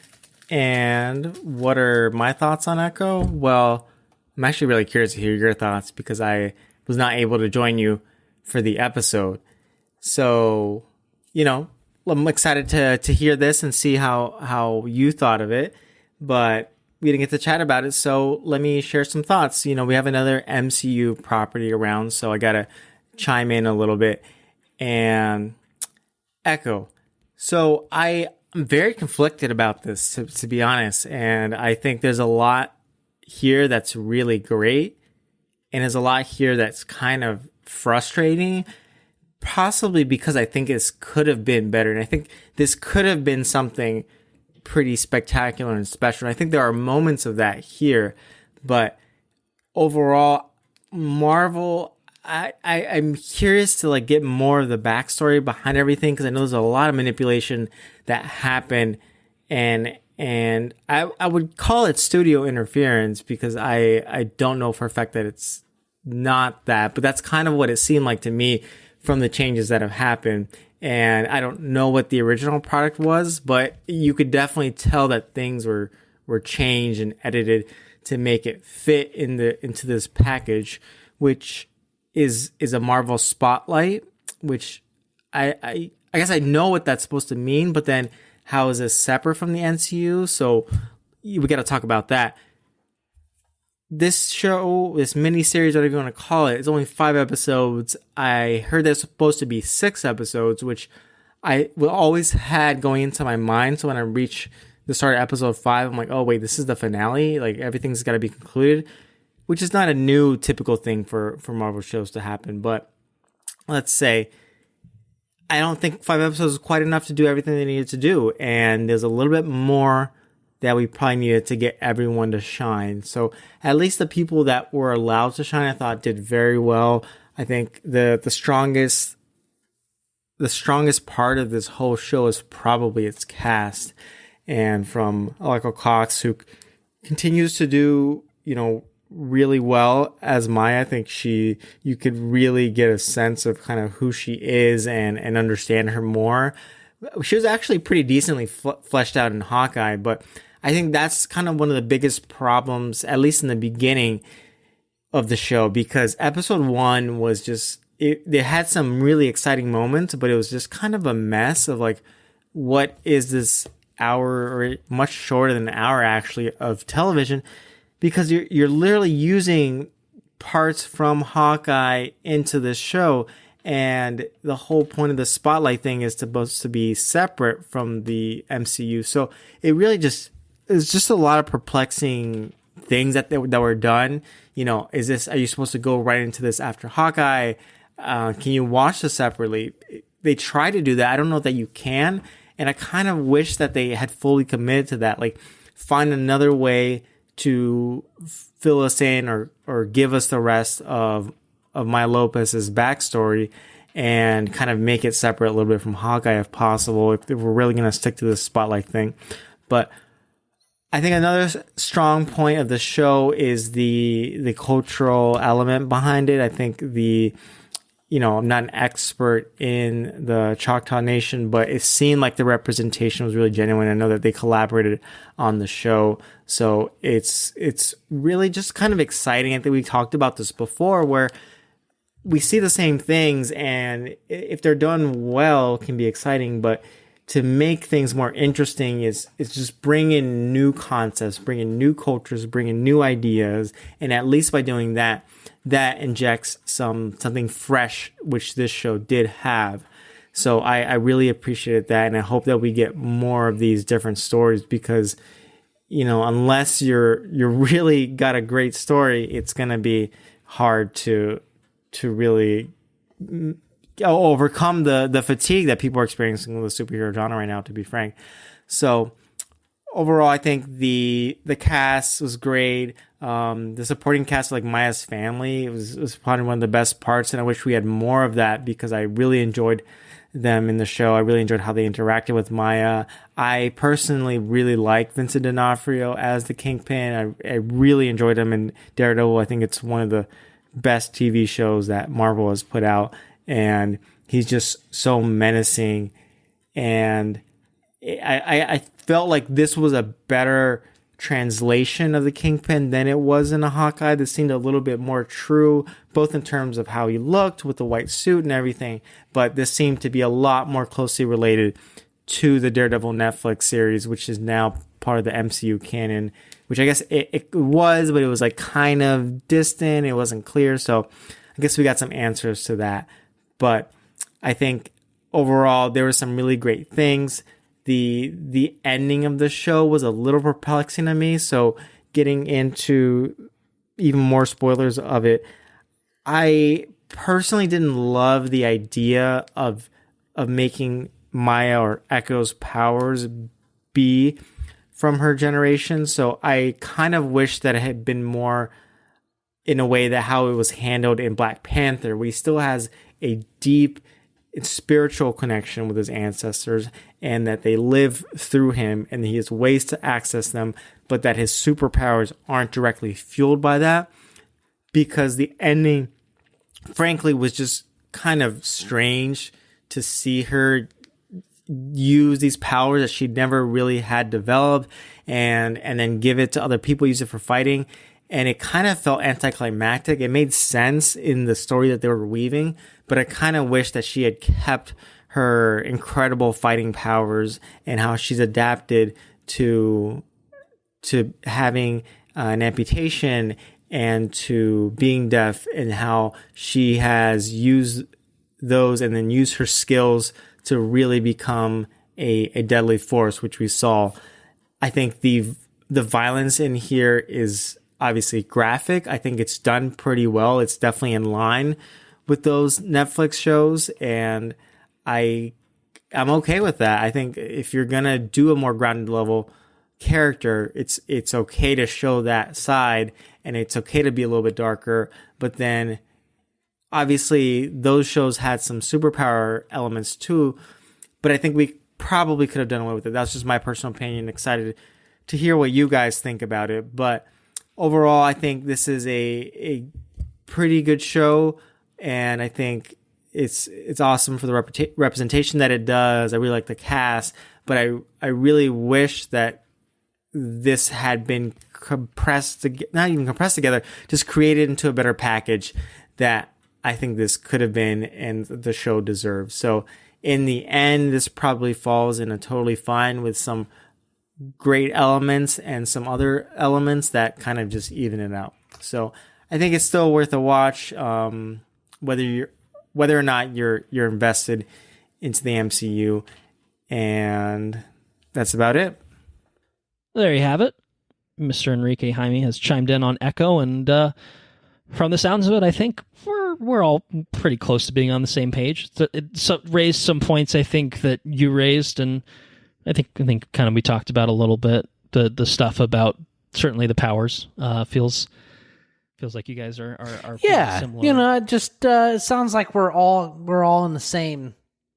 We all felt pretty kind close. of we all felt similarly to the I think it was a matter of who is the most forgiving, and in typical fashion I was. Right. So yeah, there you have it. But that's not all. Can you believe it? There is more for the listeners' corner. Wow. Because Enrique sent us a separate recording to talk about. Yeah, it's still Enrique. Yeah, I know, really exciting, right? He actually he wanted to talk about non-Marvel things, so getting away from What If, getting away from Echo. He sent us another recording touching on some random smattering of things that he's been up to. I think mostly, on planes and stuff, flying around as he's been gallivanting the globe on vacation and all that good stuff, which is largely why he wasn't there for What If and this episode as well. So have a listen. Well, hello again, guys. So I just wanted to chime in quickly and give you a listener's corner update of what we've been up to kind of thing, and a few recommendations since chiming in about some Marvel properties anyway. So I mentioned recently about Vacation. I'll definitely tell you all more about that, but I will just say there were a lot of advertisements for Echo on it, which was pretty interesting to see in Mexico. But some things that, between planes and things that I had time to catch up on, including outside of these projects, that I wanted to recommend before we chat again, is mainly Blue Eyes Samurai. So it's an animated or anime series on Netflix, and it is fantastic. So if anyone is a fan of anime, if anyone's just a fan of samurai stories, or if anyone is a fan of, this reminded me honestly of John Wick. As much as I love John Wick, and I've told you all a little bit about how I feel about the John Wick series, I kind of would call this John Wick with more substance, if that makes sense. So I think mainly we go to see John Wick for the amazing fight choreography. This is obviously an animated medium, but it still has amazing fight choreography, and the story and the story is just, it will leave you guessing. You'll get really invested. And there's only one season out right now, but it has been renewed for season 2. So we're already on board. And I'd love to chat with you guys a little bit more about that. So check out Blue-Eyed Samurai, and then we can chat more. Just a few other noteworthy mentions. I'm sure you two are catching up on maybe some movies you missed of last year. I'm still working my way through those really slowly, but if you haven't, definitely May December was a fantastic movie with just incredible acting performances. Poor Things I liked, but probably not as much as some of the other Yorgos Lanthimos films. I thought Emma Stone was sensational in it, and just really the entire cast. But it's still very enjoyable, but maybe not quite as high on my list compared to some of his other films. But I think it's a story worth telling for sure. Oh, and if you haven't checked out No Hard Feelings, I know that came out a little while back, but it's on Netflix. The comedy, not really romantic comedy with Jennifer Lawrence, that one's quite funny and just worth a check out if you haven't already. But that's all I got for now. Happy to check in with you guys on the next one. See ya. All right, a few more recommendations. Blue-Eyed Samurai, May, December. Poor Things, No Hard Feelings. I've seen exactly one of those things. I'll talk about that maybe in a little bit. Have you seen any of those? I've seen radar? May, December. Okay. And that's it. Yeah, I've heard good things about Blue-Eyed Samurai separately as well. It feels like something you would enjoy, I would think. So anyway. All right, so that does it for the Listener's Corner. Thank you again, Enrique, for sending, obviously, again, your what-if thoughts, but talking to us about Echo, talking to us, giving us some more recommendations and stuff. We very much appreciate it. And we'll have you on live, hopefully later this year sometime. So moving on, we're gonna talk about what we've been up to, what we have been up to, maybe some exciting things. I don't know. I mean, Andrew's been up to some shit, obviously, as we talked about. So why don't we start there, Andrew? What's going on? What's going on over there? What's been going on? I guess maybe is the better way of putting that. Yeah, I think the most recent thing that's been going on is the biggest thing that's been going on. The biggest thing is probably what we started the episode with. Yeah, Yar matey and all that. I have had an enucleation performed on my face. So there's two forms of eye removal. There is an evisceration, and then there is an enucleation. An enucleation retains all the soft tissues of the orbit, which is like your eye socket. Okay, right. And an evisceration is the complete removal of all tissue within the eye socket. So I had an enucleation performed, which pretty much just removes the eyeball.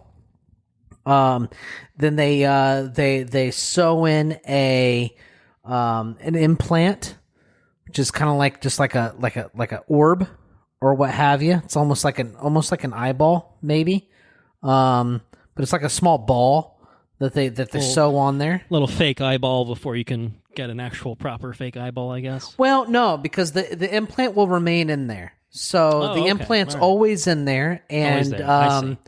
And an it's like eye will attach to that, or how does that work? Yeah, it's like a lump, right? It's like a lump that's sewn onto the muscles, the four muscles that move your eye. There's four main muscles that move your eye.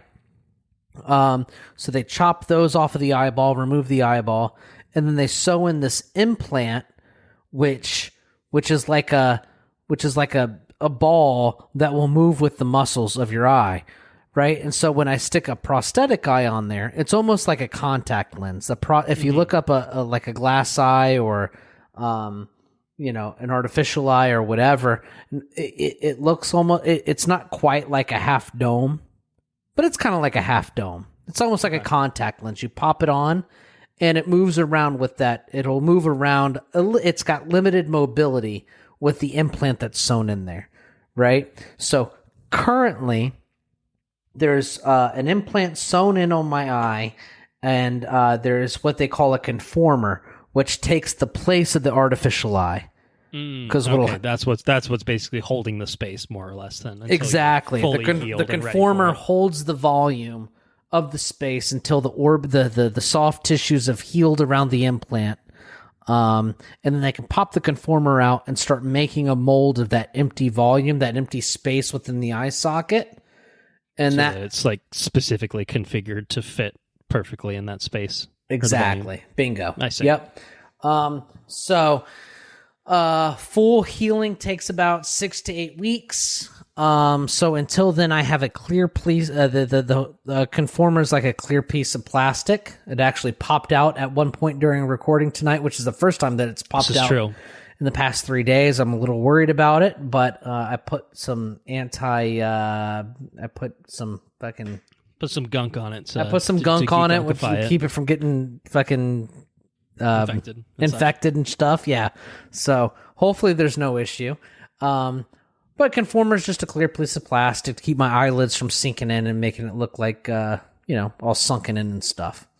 Because that's ultimately once you remove your eyeball, all your your eyelids and stuff, it just like wants to sink into that space because it's supposed to be taut. So you don't think about that. Like, it's weird. Like, I can watch when I close my eye, or if I squint my eye now, that my non-existing eye, Sure. I can watch it kind of like, I can watch the bottom eyelid kind of like suck in because there's nothing there. There's nothing there. It's pressing it out. Yeah. Yeah, it's pretty fascinating stuff. The most fascinating part, though, is I no longer have. I used to. I mean, I had glaucoma really bad, right? Like I had. Well, I was gonna say we for probably the greater context for anyone that doesn't know, you didn't just do this for funsies because you thought having one eye and being a pirate in real life would be really fun. You did it because you had lost all vision in the one eye, and it was causing pressure and just pain. Perpetual. Right? It was just perpetual pain. It was real unsightly. They were just being a fucking gigantic asshole all the time. Yeah, I had to put eye drops in it all the time. It's just a big pain in the ass. Exactly. So it got to the point where, if I take it out, what's going to happen? There was, the day of, it's like I'm showing up here and I don't have to remove it. I can keep it. So it's almost purely elective. But am I making the right choice or what have you? And I just ultimately went through with it.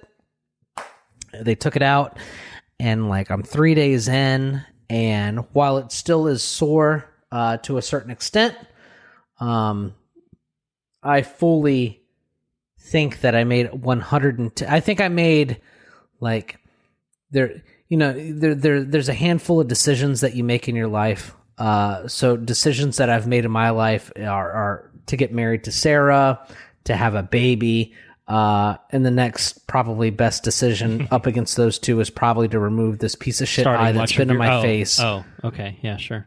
All right, yeah. That's been in my face since forever, right. Yeah, I mean, just causing nothing but grief for years. Forever, it's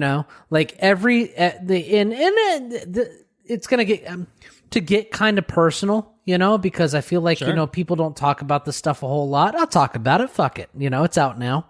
Okay. Like every sort of,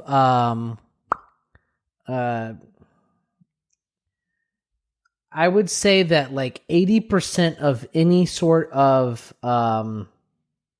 self-esteem issue that I have, or any sort of, a self-esteem issue is probably the only way I can really think to word it now that I've drank a bottle of wine, and I haven't drank a bottle of wine in over a week. I think self-esteem issue is the only way I can. Tolerance is back to being a bit lower, maybe. I don't know. Yeah, my any sort of self-esteem issue that I've ever had, I can stem from my eye. Sure. Dealing with kids in as far back as elementary school, because I had an eye injury when I was a little baby, and I had eye surgeries from elementary school all the way up through high school. Just like I said, it does it you learn how to be resilient, and you learn how to laugh things off. And they're not dire situations or anything like that, but they compound and they build on your self-esteem in a way. I can say that 110% of all that is all from my eye, and I'm very, very, it's going to be a life-changing experience not to have a drifting eye, not to have a bloodshot eye, not to have to worry about eye drops, not to have any pain, just be able to sleep through the night without feeling something, Yeah. I assume with I already forgot all the terminology. Yeah. But because you're retaining the muscles and the socket, once the artificial eye is there, it should at least have some limited tracking of your movement of your other eye. There's limited mobility there. So before, my eye would just drift off to the right, right? Like just doing its own fucking thing. Fuck you. I'm on my own. I'm on my own terms. I don't care what you say. Exactly. Now it will mostly be straight with limited mobility to the left and right. Which is still an improvement, though. It's just a change, but it's looking straight, right? Yeah. So I've always had to, especially here recently, within the last probably 2 or 3 years, I've always had to position myself to where, when I take photos with people, I try to position myself with my shoulder sunken back, so where I can put my face forward in a way to where my eye looks like it drags my eye to a particular way. Or to a particular direction, so it doesn't look overtly lazy, because otherwise it would just be way out in right field. I have to credit Reddit to this. Okay, I was doing a lot of things instinctually, just from living with my eye the entire time I've had it, And I went to I think there's a handful of Reddits. There's a handful Monocular is one of them. There's a bunch of subreddits that just people talking about the shit. A lot of these people have recent injuries and they don't know how they're very self-conscious about it. And it's a big thing, because people interact with you and they see you and they talk to you and you exchange, contact with using, your eyes and shit, Sure. And anyways, it's a huge thing. It actually brought a tear to my eye. I was actually at work when I was reading a couple of, the struggles that people were going through, and,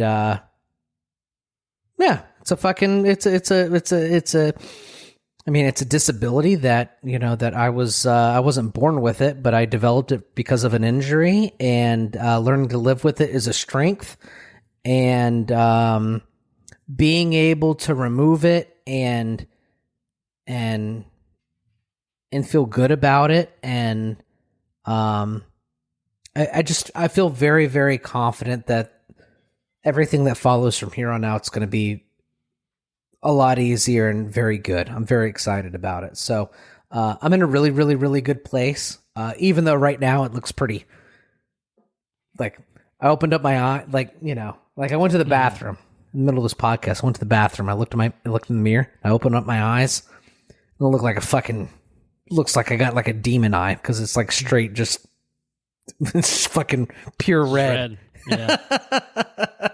Yeah. But what's cool is in 6 months or whatever, I'll be able to pop a prosthetic in there, and you're not gonna know. You're not gonna know any different, which is gonna be pretty fucking rad. So, very excited. I think the best thing that I'm excited, the best thing is that I don't feel anything else on that side of my face anymore. So there's no pain. I'm sleeping I just had surgery where they removed my fucking eye, and I'm sleeping like a baby. You're sleeping better, yeah. I'm sleeping better. I'm sleeping better than I was sleeping with my eye. So I can only imagine, once it's fully healed, how well I'm going to sleep. It's remarkable. Yeah. It's you had no vision in it at a certain point. I think you had worse vision in it for a while, and then it just degraded. It just went away, nothing, right? Right. Yeah, exactly. it's it does nothing but fucking, cause my pressure, bane. pain, and it's like, yeah, it's affecting your sleep, which, we probably also think you have sleep apnea, but that's another story. It's probably because I wasn't sleeping very but fucking it might good have with my something eye. to do with, you might have developed it because you couldn't fucking sleep properly. That's actually a valid point. I'm not a doctor or anything, but it seems legit to me. But yeah, I mean, I don't know. I mean, from everything that I hear, again, not a doctor, or at least not a doctor of medical science or anything like that. I don't know. It just seems like, it was like, it's the right call. Just yank the fucker out of there. And, right now you got to heal. It's the time part of, having to actually physically heal more than anything else. But once you're past that, it's gravy. I think that's where I'm at, dude. I feel really good about it. So, I'll keep everybody informed and everything else. Right now, check in next few episodes. Yeah. Maybe. Right now, I'm just, we're gonna wear eye patches until I'm gonna work on trying to get some prescription sunglasses because I wear eyeglasses on the day to day. But prescription sunglasses would probably go a long way too. Other than that, though, I've got a couple of eye patches as we discussed, and it's just it's a new thing, and I couldn't be more excited about the future of my face and my eye. So I'm very happy. And in about terms that. of your vision, you didn't really have to make an adjustment because you were working on one eye already, right? Exactly. So it's just kind of been the same straight up removal from that standpoint. Straight up the only so during this healing process, like I feel like next time you go to read something or you go to focus on something close or even for far away for that matter, it doesn't really make a difference. If you consciously try to focus on how much you're actually moving your eyes, every time you consciously feel your eye move, that's the part that makes it sore, right? So, you go to read something up close, you're having to like micro wiggle your eyes back and forth. Yeah. And because your eyes move in tandem, like I can't move my eyes like a chameleon, It'd be helpful if you could. It'd be helpful. Yeah, absolutely. I keep one still while I do the other one.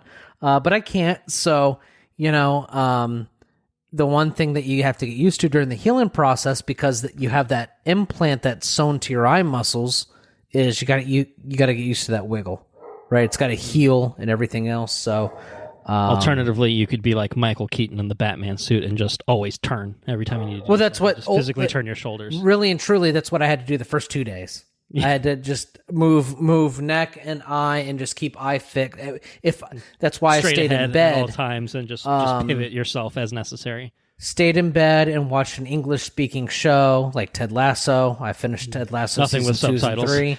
I could just lay there with my eyes open. Just lay there looking at the TV straight ahead, more or less. Exactly, right. Today was a little bit different. I woke up and I didn't have any issues, so that was good. And it's only going to get better. It's just healing. Right. Yep. Just takes time. Yeah. But, there was a lot of, like, I asked a bunch of people, what to expect. Nobody could really tell me anything.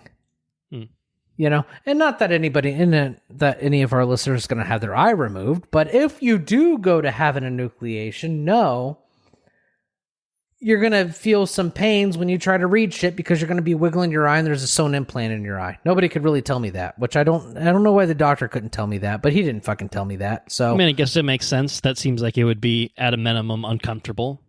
It's not, you just stop, you just say, ooh, that doesn't feel good. So you close your eyes. I'm not doing that anymore. Sure. Yeah. It's not the end of the world by any means, but, you go into certain situations and it's not helpful when you don't know what to expect.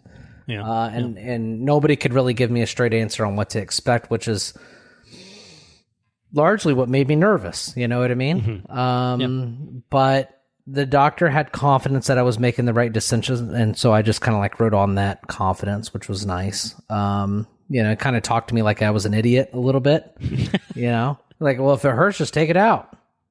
Okay. I guess that's what I'm going to do. All right. But in other things, in other news, other things that I've been up to, other things, sure. Other than having my eyeball plucked out, it's a big deal. It's worth talking about.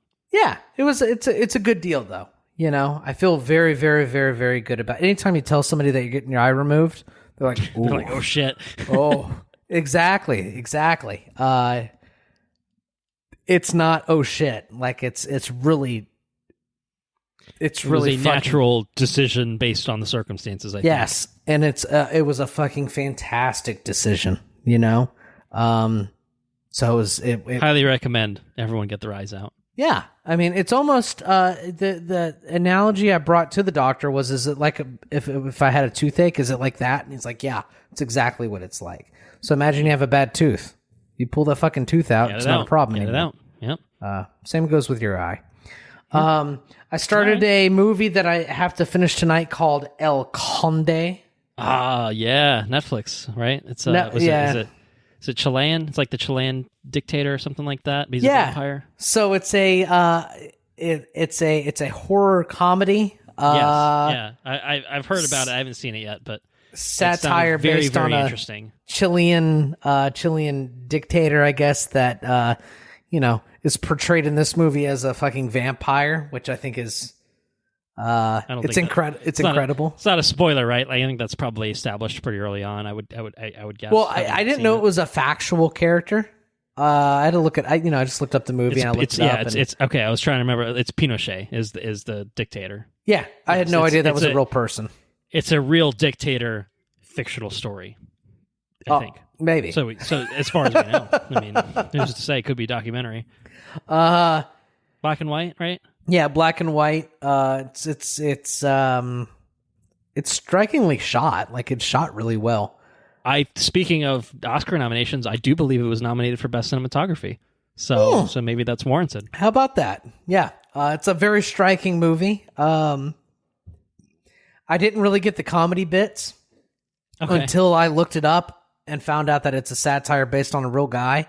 Yeah, it's like it's the equivalent of if somebody made a movie about Hitler and he was really a vampire. Yeah, it's about that. It's like maybe, I don't know, not exactly 1-to-1, but like Jojo Rabbit, where it was Adolf Hitler was the kid's imaginary friend, and he was a little goofy and played by like a New Zealander. But it gets really funny once it gets probably like an hour and a half into the movie, and it's a satire kind of deal, because it just explores like kind of like the downfall of that regime. Yeah. So it's a real cool commentary. I'm really enjoying it. I think I got like 30 minutes left in it, but we started the podcast, so I also watched seasons 2 and 3 of Ted Lasso this week.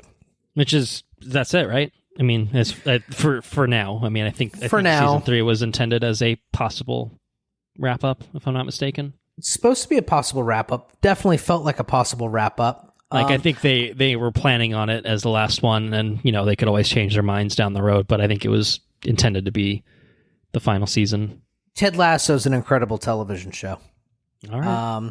Ted Lasso is one of the best television shows I think I've ever watched. All right. Well, here's the question. When did season 3 come out? I don't know. When it came out, I would say probably at least 22. Season 3 came out in 2023. I don't know if you want to hold on to it for an episode or two. I guess just one episode. And I don't know if I don't know if season 3 is like the best season. Okay. But yeah. All right, you can talk about it, but maybe you'll talk about it again. Maybe next. Maybe I'll talk about it again next episode. Whenever we'll talk about it. We'll figure it out. But what I can say as a 3-season deal, like what, 10 episode a piece kind of thing. 10 episodes a piece. It has to be one of the best written shows that I've ever watched. Consistently touches on emotional beats. While consistently being funny and entertaining. I think it's an absolutely incredible show. Yeah. I was late on the train. I I'm glad that I had watched it. And it actually, seasons 2 and 3, because I watched seasons 2 and 3 after my surgery, it proved to be quite painful because I'd fucking, that's how I know that my tear glands work in my right eye. I can still cry out of my right eye. They didn't sew that up. So, yeah. Ted Lasso's incredible. All right. I definitely want to watch it. I think I might make it one of my missions this year to finally make my way through it. I do have Apple TV Plus now, so I have no excuses now. Yeah, you can snap through that. It's a pretty snappy experience. What's Magic the Gathering? I got into Magic the Gathering. It's a trading card deal. Yep. Haven't done anything with it a whole lot since my surgery. Okay. Still working on cataloging and archiving all my cards. That way I can build a deck and then beat my buddy. Hopefully beat my buddy. He's got a lot of cards and I probably won't win, but I can try. Other than that, I watched a movie called Wonka. I did watch that. Wonka, yeah. Maybe we'll Timmy talk action. about a little Timmy action. Maybe I'll talk about it. Maybe I won't. Hugh Grant for Best Supporting Actor as an Oompa Loompa. As an Oompa Loompa, yes. I probably won't talk about Hugh Grant being an Oompa Loompa. All right. Well, I will say that I think that Oompa Loompa. I think Timothée Chalamet's Wonka experience is better than Johnny Depp. Johnny Depp being in. Well, I sure hope so. Yes. I enjoyed that experience a whole lot more. Making chocolate, of course. What else? What else was there? I can't remember what else I watched.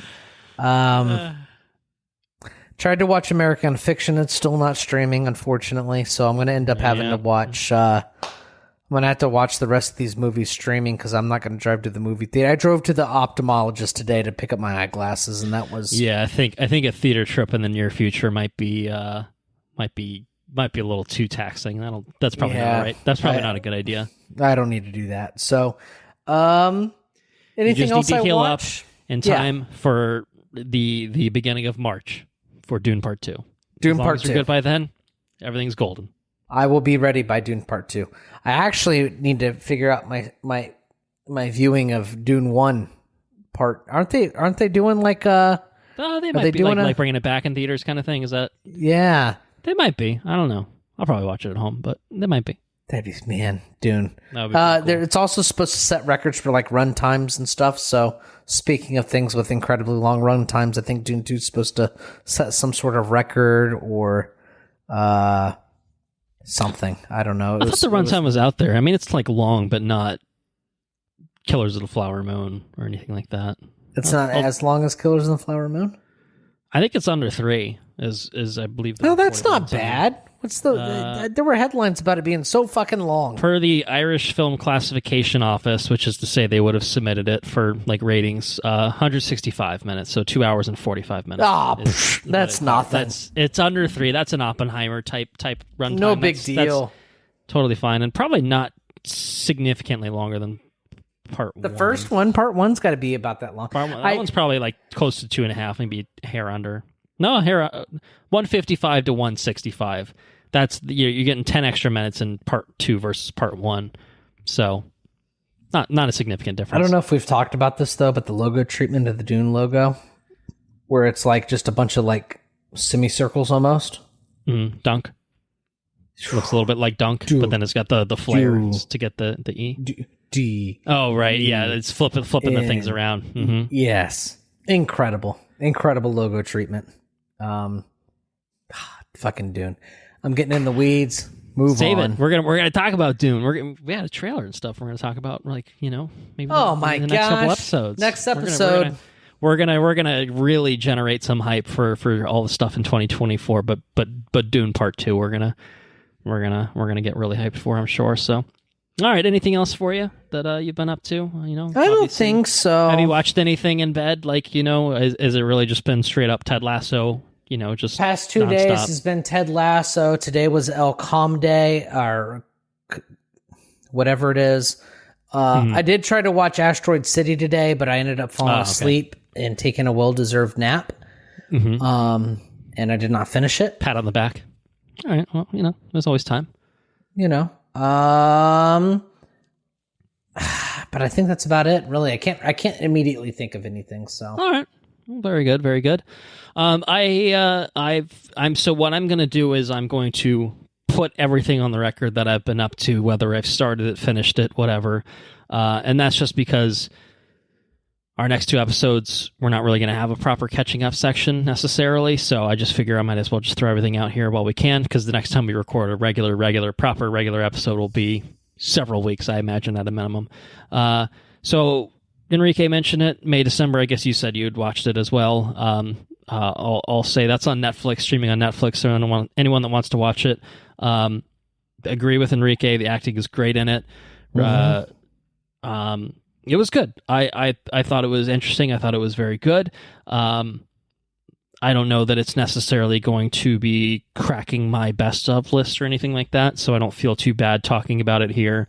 But Charles Melton particularly was really fantastic. He's the husband, plays the husband, and it's a the boy and or the man, at least according to whoever you ask. He's a man at the time of filming, I guess. He's very, very well developed or something. I don't know if you ask Julianne Moore. So it's based, it's loosely inspired by a real life story, but it's a fictionalized kind of account of that. I don't know if you knew that little nugget of information. The real life woman is Mary Kay Letourneau, if anyone knows her. She was a teacher who was 34 at the time that she sexually abused a 12-year-old, and they had a happy life together, and except they didn't actually, because it's fucking rape. It's a very interesting kind of subject to focus a movie on, and then it kind of gets meta because Natalie Portman is trying to learn about this family and the history of everything, because she's playing her in some movie or something like that. So I thought all the performances were really fantastic, and I thought it was a really interesting, not just telling that story straight up where it's just oh, fun, a movie about rape, this is great. Obviously that's not great. Little boys can be victims too. I feel yes, 12-year-olds really can't consent to specifically down here in Zephyr Hills, Dade City area. You talk about some hey, that little boy hooked up with that teacher. That guy's a legend. Yeah, well, there's an Adam Sandler movie. It's the same fucking thing where it's just oh, he's so cool, and it's yeah, you flip the genders. How does that play? How does that fucking play? You know what I mean? 35-year-old man and a 12-year-old girl. I don't think so. I don't think so. Say, there is you. This movie's not going to crack. I don't think this is going to. I don't think I'm going to talk about this in our year in review a whole lot. Sure. There is one shot in particular that's very striking in this show or in this movie when they were in the fitting room and the daughters with the daughter, yeah. You know what I'm talking about, where there's the mirror, and they were sitting the same, but then they were Julianne Moore was talking to herself almost in a way. Do you know what I'm talking about? Yeah. Yeah, I thought it was really cool. Yeah. It's worth watching. I think it's definitely worth watching. That's probably just not one of my favorites of the year, I think, overall, but definitely worthy of a watch. As is a movie called American Fiction. I wanted to watch that one. I highly recommend anyone watch it. I would say, if it were not for the circumstances, that you should get your ass to the theater. But I certainly understand under the circumstances that would be an unfair request. But I am going to say no further on American Fiction other than to say I highly recommend it. Maybe I'll talk about it sometime in the near future. Now, outside of new things that I've watched, so I can talk freely about a lot of these things, rewatched a movie from many a year ago. I think I mentioned that Anna and I had decided to extend Christmas to January 25th because we weren't quite satisfied with the the proper Christmas season. So we watched one more Christmas movie by the name of White Christmas, which I think was a 1954 film with Bing Crosby and Danny Kaye. Ben Rosemary Crosby? Clooney and Vera Ellen. Bing Crosby is in it. Yep, he's it's a musical, and they're singing, dreaming of a white Christmas and all that good stuff. It's good. We had watched it on Netflix, I think, a few years ago. I don't think it's streaming anymore now. I think it was on Netflix around Christmas, and then they pulled it before we had a chance to watch it. So we just bought the Blu-ray, so we wouldn't have to worry about that bullshit in the future. As we did for Love Actually as well. We just straight up bought the Blu-ray. We're like, we're done trying to wait for this shit to be on streaming all the time. Physical media is the way to go. But it's very entertaining. Some great musical pieces. The kind of the thrust of the story is basically Bing Crosby and Danny Kaye were both in the military in the army in World War II, and after the war is over, they go and they're like successful musicians, performers. They meet these two ladies, and they hit it off a little bit, and they end up in this lodge in Vermont where they meet a former general of theirs in the army, and basically they try to drum up business for the general up at his lodge in Vermont, and it's cute. It's very good. It's very entertaining. It's a bit of a throwback, obviously, being a 1954 film and all, but would recommend it at this point. Now that we're in February, you could wait till Christmas. It's fine. Maybe wait till it's a little bit more seasonally appropriate, but it was very good. So I at least wanted to mention it here. Other things that we watched, which are also throwbacks, not to that extent, but definitely throwbacks. We watched the Jim Carrey film Liar. Oh, classic. When's the last time you saw that, would you say? Oh, it's probably been at least 5 years. I don't think I had seen it since I was a child, so I definitely didn't remember a good chunk of it. So good. But I think because, being a lawyer myself now, I think it has extra special resonance now of just certain things that Jim Carrey he's a gold mine of just physical comedy, obviously. And this film in particular is a gold mine of him just being absolutely fucking ridiculous. Not quite Ace Ventura levels, but just he's there though. Very silly, slapsticky sorts of things. And there's like a scene where he's trying to lie in court, and he's like, just like because he can't physically utter a lie. Very good. I forget where it was streaming, but I don't know. We watched it on streaming.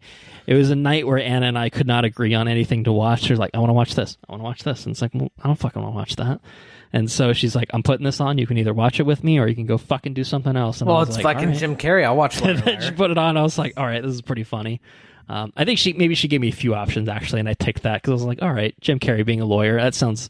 I appreciate courtroom stuff now, more than I used to back in the day. So, it's very funny. Definitely recommend. Also very funny.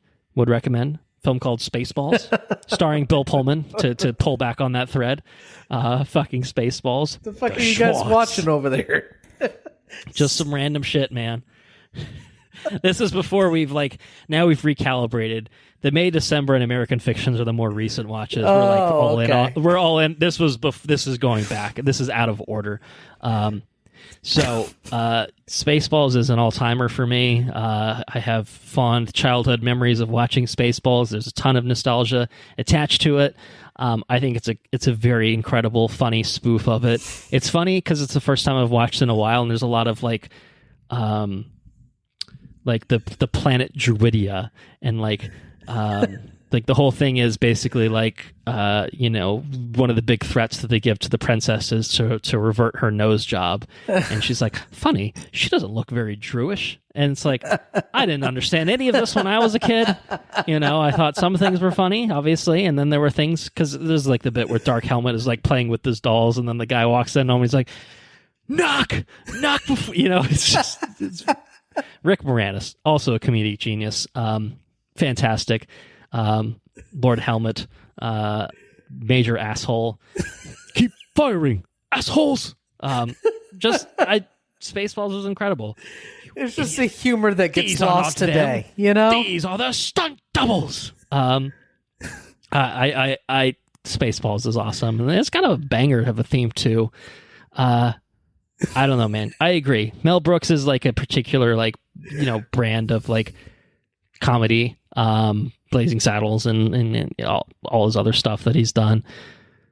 I don't know. It's just so funny. And obviously as a Star Wars fan, it's okay to like laugh at things that are poking fun of a thing you like. Like it's all in good fun. It's good natured ribbing. Spaceballs is great. So, like Spaceballs a lot. And then on other things, TV show sides of things winding down, I finally went back and finished season 2 of Barry. What I realized, and this is something I'll talk about on the next episode, is, God damn it, I did the thing again where I didn't watch enough TV shows that I really wanted to watch. And so I was trying to run through Barry quickly so I could watch the newest season because that was a 2023 show. And I finished season 2 of Barry, which was awesome. And I started season 3, but I'm definitely not going to be able to finish the entire series by the time we record that episode. But Barry season 2 was really fucking good, really awesome stuff. I think that ends with basically Fuchs telling this, I guess, spoilers for Barry for going back a few years, not for you, I think for anyone listening. It ends with Fuchs telling Henry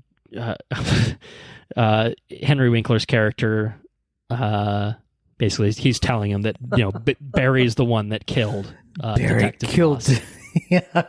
He whispers in his ear, and that's the way the season ends, is he's petrified because he brings them to her body in the back of the car. They find it, and then he's like, Barry Berkman did this. Yeah.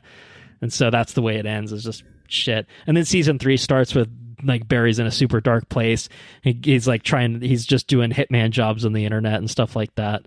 It's a great fucking show. I don't need to tell you that, obviously, but I'm telling it to other people that are happening to be listening, however many hours into this podcast. So I'd love to get through season 4, even if I'm late to the party.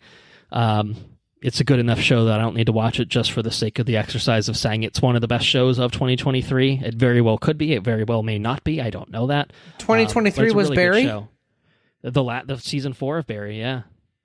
I don't know if you watched the final season. I don't know if you did. I don't know. Well, I'm pretty sure I did. Yeah, I think I'm done with Barry. Oh, man. Very well. I hate the year in review, because year in review just makes you feel like, where the fuck did all this time go?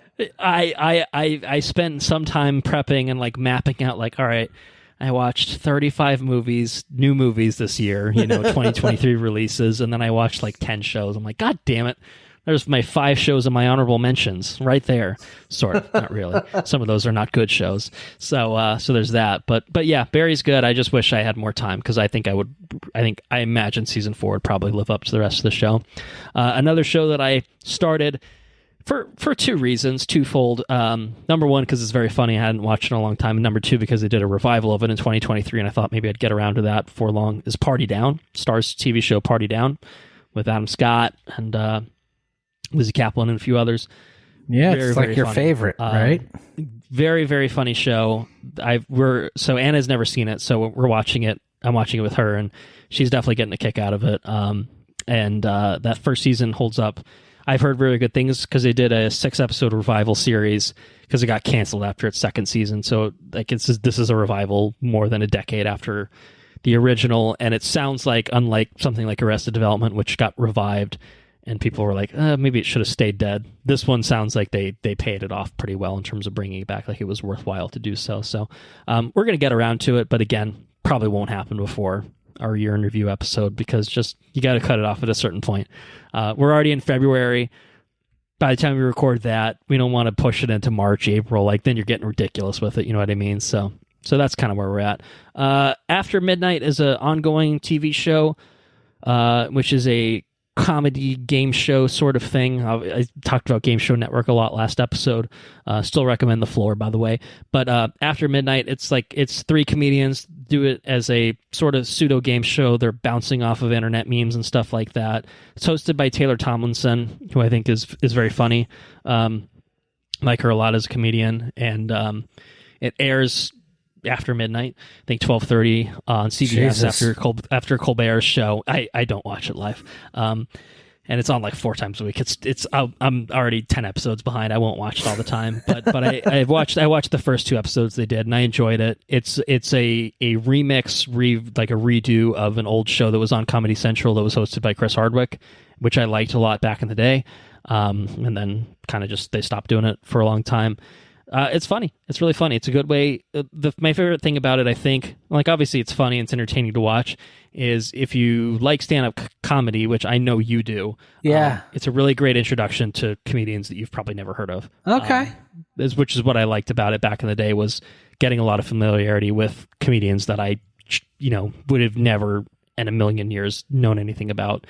And, some people aren't as funny as others. Fair enough to say. Right. But, and it's a tough format because you're just like coming up with shit on the spot. Some people are better at improvising and all that good stuff. But it's very entertaining, and I think it's a little, the old one was a half hour, this one's an hour, so it's a little stretched out. I think that they may be playing with the format a little bit as it keeps going. But as long as it does well, I think it's a good show to have on air. It took James Corden's spot, which I'm like, good. Okay. Yeah. Like no big loss there. But I like that it's not just the straight up late night talk show format, because everyone, it's all the same shit. Like, I'm glad that Conan O'Brien finally went away from doing that, because it's like Conan is best when he's not doing that shit. Conan is best when he's riffing, doing his remotes with George. Conan's fucking hilarious too, dude. I think Conan is fucking funny as hell. I think Conan is super, super duper funny. And I think that the talk show format, he was very funny in doing that because of his interactions with people, but I think it weighs him down. Because he's at his funniest when he's not doing that. So that's how I feel about this, is let funny people interact in a funny setting and just, goof around, and it's very fun. So I recommend it. Last but not least, I started a game on the Game Boy Advance, and I have you to thank for this, actually, in a roundabout way, because I'm part of a family with you on the Nintendo Switch Online, which gives me access to throwback video games. I can go play Game Boy Advance games on my Nintendo Switch. So they put up 2 classic Japanese RPGs on there called Golden Sun and Golden Sun: The Lost Age. So I've heard of Golden Sun.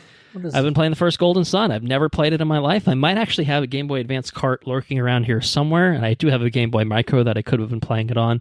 But I like playing it on the Switch. It's fun. It's good. I can do I can do suspend points, which is a little easier than having to save. Oh, I know like Golden Sun. But yeah, it's like a classic RPG, fantasy type shit.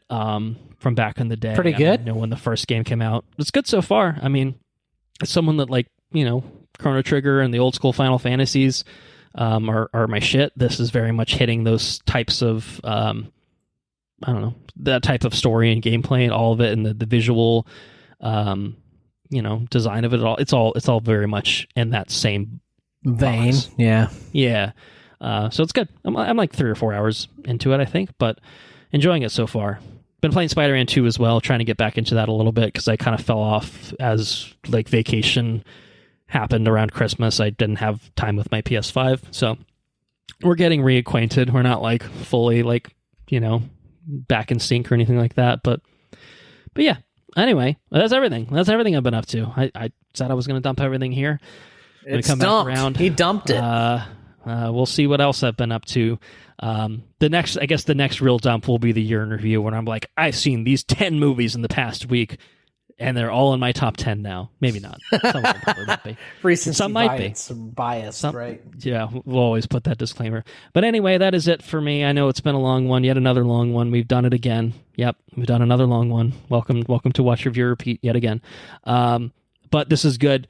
This was a good kind of ending 2023, kicking off 2024 a little bit with Echo as well. Yeah. Covering a lot of stuff, and now we get to move on and do the year in review, look ahead, and all that stuff, and then it's turning over a new leaf in 2024 proper. Mostly just waiting for Dune, as we'll talk about, but mostly just waiting for Dune, and maybe a thing or two beyond Dune, but mostly just Dune, I think. I will say I'm trying to finish. I started it, when fucking part 1 came out. I didn't finish reading Dune. I didn't finish reading Oh, man. Oh, shit. I read the first 2 parts of it, and then I stopped basically once I got past where the first movie ended.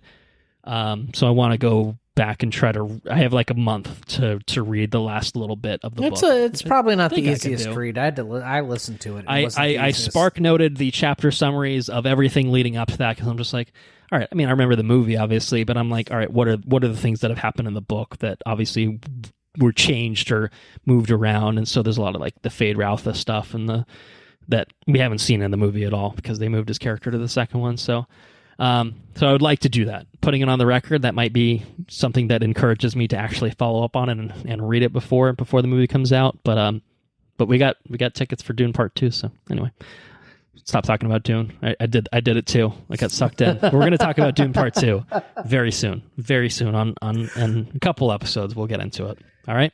So let's end it there. Yeah. Thank you all for listening. If you enjoyed what you heard, please spread the word. If you want to jump on Patreon at patreon.com/watchreviewrepeat, you can get early access to all of our regular episodes. So in the near future, obviously, we're going to be doing the year in review. We're going to be doing a look ahead. Knowing ourselves, those will probably be decently long. So if you want to listen to those before anyone else, here are our top 5 movies, top 5 TV shows of the year, that sort of thing. You can be the first to know what we thought about these things by going to Patreon. $2 a month will get you those episodes earlier than anyone else in the world. And then we're going to be doing some bonus episodes at some point this year. Once we wrap up 2023, once we get through looking ahead, we're going to turn our attention to other things that we want to cover for bonus episodes, whether it's more epics, whether it's other stuff. Something definitely is going to be in the pipeline. We'll get around to it before long. So definitely some bonus episodes on the horizon in the next, I'll say, couple months probably. Our website's watchreviewrepeat.com. You got links to all of our socials up on the top right bar, but we are on Twitter at WRRPod if you want to search for us that way. We're on Facebook, facebook.com/watchreviewrepeat. We're on Instagram at watchreviewrepeat. If you have any questions, comments, or suggestions, again, I'll solicit this. If you have, now's probably a really, really good time, like probably the best time, hopefully not too late of a time, to send us your best of lists for the year. If you have best of movies, best of TV shows, whatever you want to share, we'd be happy to include that on our year in review episode if it makes it into the, inbox on time. Watchreviewrepeat@gmail.com. Definitely send that our way. We'd love to include like a little listener's corner edition of the best of 2023. If nothing else, I can probably get one out of Anna, because I'm married to her, so it's a little easier than some of the others. Right. But people that I'm not married to, that would be nice too. So, hey, send it our way. You got something to say? Send it our way. Our intro and outro track is Mechanolith by Kevin MacLeod at Incompetech.com, licensed under the Creative Commons by Attribution 3.0 license. I've said it a million times. I'll say it one more time, and then that'll be it. 2023, a year in review, up next. That's our next episode. We will give our opinions on everything that we've had a chance to watch and weigh in with our favorites of the year. We'll also do technical awards, cinematography, directing, the usual stuff. Right now we're, I think, trying to stuff as many movies in as we can. Obviously, for Andrew, it's what movies he can stuff in at home that are available to watch at home, which thankfully is most of them. There's only a handful. There's like American Fiction and Poor Things, I think, right now are the only ones like super duper stuck in theaters, which are kind of like the two that I most want to see. Of course they are. Yeah, the ones I'm being typical. told that I can't watch are the ones that I want to watch. I mean, I'm not going to. I mean, if you want to embrace that, eye patch lifestyle, there are ways to watch things. Oh, sail the high seas, maybe, but also they'd be shitty cam rips, so maybe don't do that. Actually, sail the high seas. But no, I wouldn't encourage such behavior. But you could if you wanted to. It's not up to. I'm not telling you to do anything. It's not an order. You do what you want. You do you. There are consequences that come your way. That does not go back to me. That's one of our catchphrases as well. And then after that, we're going to be doing our look ahead to 2024, which is obviously going to be 3 hours of talking about Dune Part 2 and then maybe 20 to 30 minutes about everything else. So, no, we'll get into a lot of things. strike affected year, obviously. Strikes affected year. But some good stuff that we'll talk about. Looking forward to doing that. Lots of trailers that we'll be catching up on. All the trailers that we held back the past couple episodes, boom, there they will be. We will talk about them. So, that's it for this episode. Andrew, you made it through many hours of talking, Killers of the Flower Moon, Echo, recovery is well underway. Oh, man, all sorts of shit. But yeah, big episode, guys. We did it. We did it. And we'll catch you next time. Take care now. Bye-bye then. Later's on the Minjay.